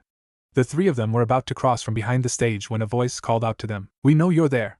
You might as well come out already." Looking at each other, the three of them decided to just walk out from behind the stage and look to see who called out and found that it was two of Riser's pawns, the twins, Isle and Nell, along with one of Riser's rooks, Shuelan. Isle and Nell looked to be very young girls with turquoise hair and blue eyes. They both wore white t-shirts with blue accents, black leggings, sports socks that went up to just below the knee and blue and white tennis shoes. Both held a bag in their hands, with one being colored blue and the other being colored pink. Shuelan, on the other hand, was a well-endowed, young woman with blue eyes and black hair styled in 2 buns and V-styled bangs. She was wearing a blue chipao with gold accents that is open at the chest area showing off her D-cup, while she had a white sash tied around her waist. To finish off her outfit, she had a pair of black, low-heeled shoes and black arm guards on her forearms. "Look, look! It's the perv who insulted Riser-sama and called him filthy!" Al exclaimed while pointing at Issei, getting Nell to laugh while Shuelan lightly chuckled. The right side of Kaneko's mouth was twitching in her attempt to not smile, while Asia had a sheepish expression. Issei, on the other hand, just looked pissed at being made fun of for who he was. What made it worse was the fact that he couldn't defend himself without making himself out to be worse. On top of that, either Kaneko or Asia were trying to defend him either. Then again, they really couldn't say anything since it was true that he was a perv and that he had insulted Riser. But Issei was at least going to try and defend himself as he exclaimed, "Hey!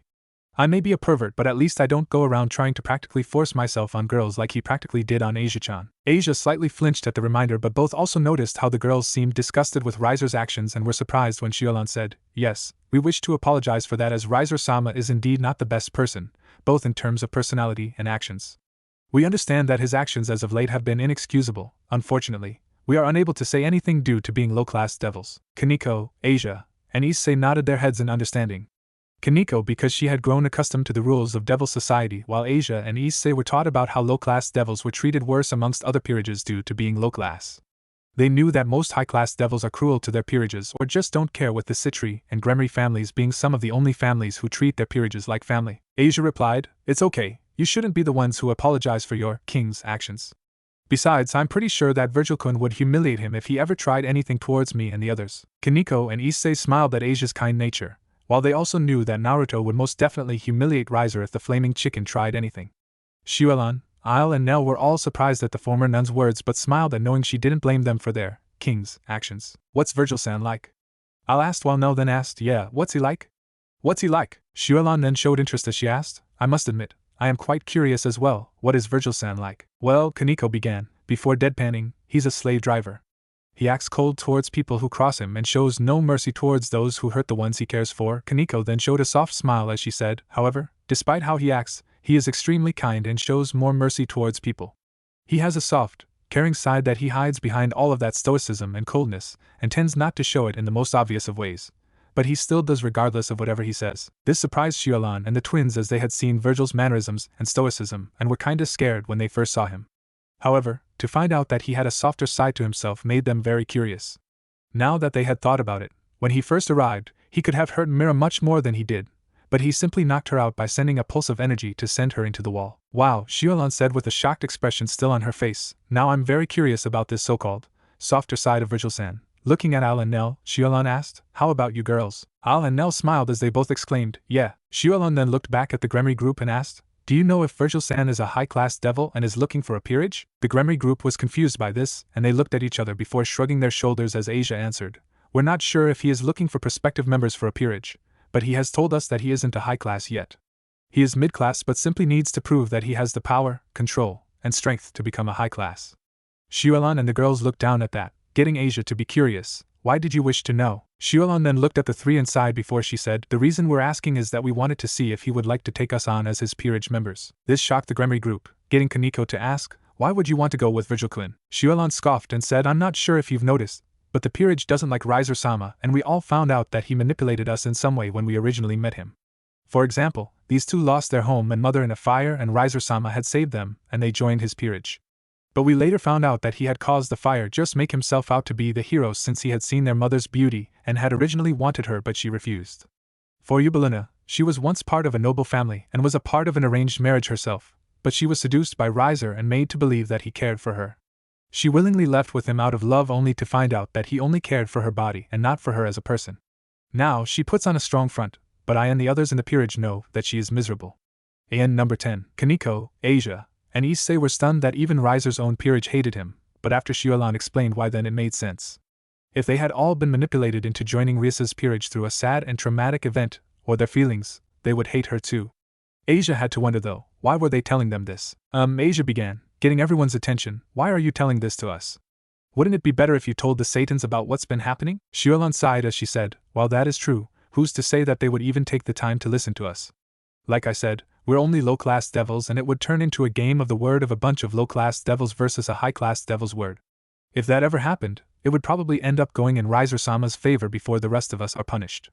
That's also the reason why we still have to participate in this raiding game, even if we don't want to. Issei, Kaneko, and Asia nodded their heads in understanding as there would always be a case of nobles being favored for their class and status rather than being fair to all. Kaneko understood that from past experiences of when she had first met Surzex when he saved her from being executed for the actions of her sister. Meanwhile, Asia and Issei knew that from the human world and how the underdogs were always looked down upon. Kaneko nodded her head and said, we understand, and if it makes any difference, we'll see about getting our king to talk to her brother about your situation. And while I understand that you don't wish to take part in the raiding game, don't think we won't take it easy on you. Kaneko finished with a smirk as she tightened her gloves. Xiaolan smirked along with Isle and Nell, who Xiaolan had told to uncover their ears, as she got in a stance and replied, we wouldn't have it any other way. Isn't that right, girls? Al and Nell both exclaimed, yeah. Before they suddenly pulled out a set of blue chainsaws which they revved up and the chains were suddenly lit on fire. With that, Al and Nell charged towards Issei and Asia while Xiaolan charged Kaneko, officially starting the fight between the two peerages. Kaneko versus Xiaolan. Xiaolan first struck with a right jab while Kaneko blocked and threw her own which Xiaolan dodged. Xiaolan then threw a kick at Kaneko with her right leg which Kaneko leaned back to dodge, catching a glimpse of something that caused her to smirk. Kaneko jumped back with her arms still ready as she said, I didn't take you for an exhibitionist. Xiaolan blushed at this as she glared at Kaneko and exclaimed while throwing another kick and said, I'm not. But Riser-sama ordered me to not wear anything underneath, despite my protests. I would have been fine with no bra since it would have looked strange with my outfit, but he expressly said no panties as well. Kaneko frowned at that as she dodged the kick and said, now, that's just abusing his position. Xiaolan sent another kick towards Kaneko, right. I asked why and he told me it was so he could take me easier when he was in the mood. Xiaolan said in disgust. Kaneko grabbed the leg and threw Xiaolan into the wall, making a dent and getting a grunt from Xiaolan. Xiaolan picked herself up from the wall before she picked up one of the nearby benches and threw it at Kaneko. Kaneko slammed her fist into the bench, shattering it, but what she did not expect was for Xiaolan to make use of that opening and kicked Kaneko in the side. This sent Kaneko flying, and where she slammed into a bunch of other benches, slightly tearing her shirt and skirt to show some of her midriff and some of her thighs. Xiaolan smirked at Kaneko, getting her to glare before charging at Xiaolan, with Xiaolan doing the same before they jumped and threw a punch at each other's faces at the same time. Thankfully though, Kaneko had built up her defense and strength with her training, so she wasn't knocked back and instead had sent Xiaolan slamming into the ground, making another dent. Xiaolan was coughing as she had the air knocked out of her but was pushing herself up when Kaneko landed on her, causing her more pain and knocking her back to the ground. When Kaneko moved forward to land the finishing blow, they heard an exclamation of, "Haha!" Meanwhile, Asia versus Nell. Asia and Nell were in the middle of a fierce match to see who would land the first shot, as Nell kept swinging her flaming chainsaw while Asia tried to look for an opening. Asia was glad that Naruto had taught her how to fight, as now she was able to hold her own against some opponents. Asia knew that she was only doing well against Nell because Nell was around the same skill level as her, so it wasn't too difficult, but it wasn't easy either. Asia was currently dodging Nell's chainsaw while she had her twilight healing out, and her hands were shining blue. "This is a lot more difficult than I thought it would be," Asia thought to herself as she dodged another swipe but had her sleeve caught and torn off her nun's habit. "So I need to ask," Nell started getting Asia's attention while the two were still fighting. "What's it like, being under your king's service?" Asia blinked as she dodged another swipe before seeing an opening and landing a palm strike on one of Nell's hands and legs, numbing them and shocking Nell as she crumpled to the floor. Asia smiled then replied, "It's nice. Rias-san is very kind and treats all of us with respect, like family." Nell puffed her cheeks as she looked up at Asia and said, "Lucky, Riser-sama only treats us like his playthings. Like we aren't actual people and only objects meant to please him. And while Xiaolan and the others think me and my sister don't know what he's done and try to protect and shelter us, we know exactly what he did. We just don't want to hurt their feelings by thinking they couldn't protect us." Nell finished sadly as she felt bad about tricking the other girls in the peerage. It was bad enough that her younger sister, Il, came out traumatized, but if they were to find out that they failed in trying to protect them, they would feel terrible. Asia, sensing Nell's sadness, said, "Well, I think you should tell the others that you and your sister are aware of what he did." Nell looked at Asia like she was crazy, but then Asia continued, "You're afraid of hurting their feelings if they find out that you and your sister know what he did." "That is very true. It will hurt their feelings." Nell looked like she was about to agree until she heard what Asia said next. "But it won't hurt as much as them finding out that you and your sister knew, and never told them. It would make them feel like you didn't trust them, and that is the worst thing you could do to them." Nell was shocked as she hadn't thought about that, and she realized that Asia was right. Looking back up at Asia, Nell was about to thank her until both hers and Asia's attention was caught by an exclamation of, "Haha!" Meanwhile, Issei versus Il. While Kaneko was fighting her fellow rook, and Asia handled one of the twins, Issei was in a panic while dodging and running from Il, who was swinging her chainsaw around in an attempt to hit him while shouting various lines like, "Stand still! I just want to slice you up a bit." Or "Come on, don't you want to play?" Or "Don't worry. You'll be fine. Probably missing a limb, but you can get that healed easily." The scary part was that she was saying all this with her childish voice, freaking Issei the fuck out. Of course, Issei wasn't getting tired as easily thanks to his training, but that voice she was using did not match what she was saying, and it scared the hell out of him. "Get a hold of yourself, partner." Issei almost tripped at the sudden voice in his head, but his fear of getting sliced by the little, chainsaw-wielding girl outweighed his surprise. "Drake?" Issei mentally asked. "No, this is the other voice in your head, Bob," Drake said sarcastically, before shouting, "Of course it's me. What the hell are you doing? I'm running for my life." "What the hell do you think I'm doing?" Issei mentally shouted, as he dodged another swing that came close to him. "I mean, why didn't you just summon your sacred gear to boost your defenses?" Drake shouted, getting Issei to smack himself before he summoned the boosted gear to his left arm. With an exclamation of boost, Issei was able to feel himself get stronger and faster as he turned around and dodged Il's next swing before he backhanded the chainsaw with his left arm. This knocked the chainsaw out of her hands, shocking her before she fearfully looked at Issei. "Haha! Now have a taste of my new spell!" exclaimed Issei, drawing everyone's attention as he had his right hand ready to snap his fingers before he exclaimed, "Dress break." He then snapped his fingers, and before anyone could react, all the girls in the gym had their clothes ripped and torn apart until nothing but rags were left, leaving Kaneko, Asia, Il, Nell, and Xiaolan all naked.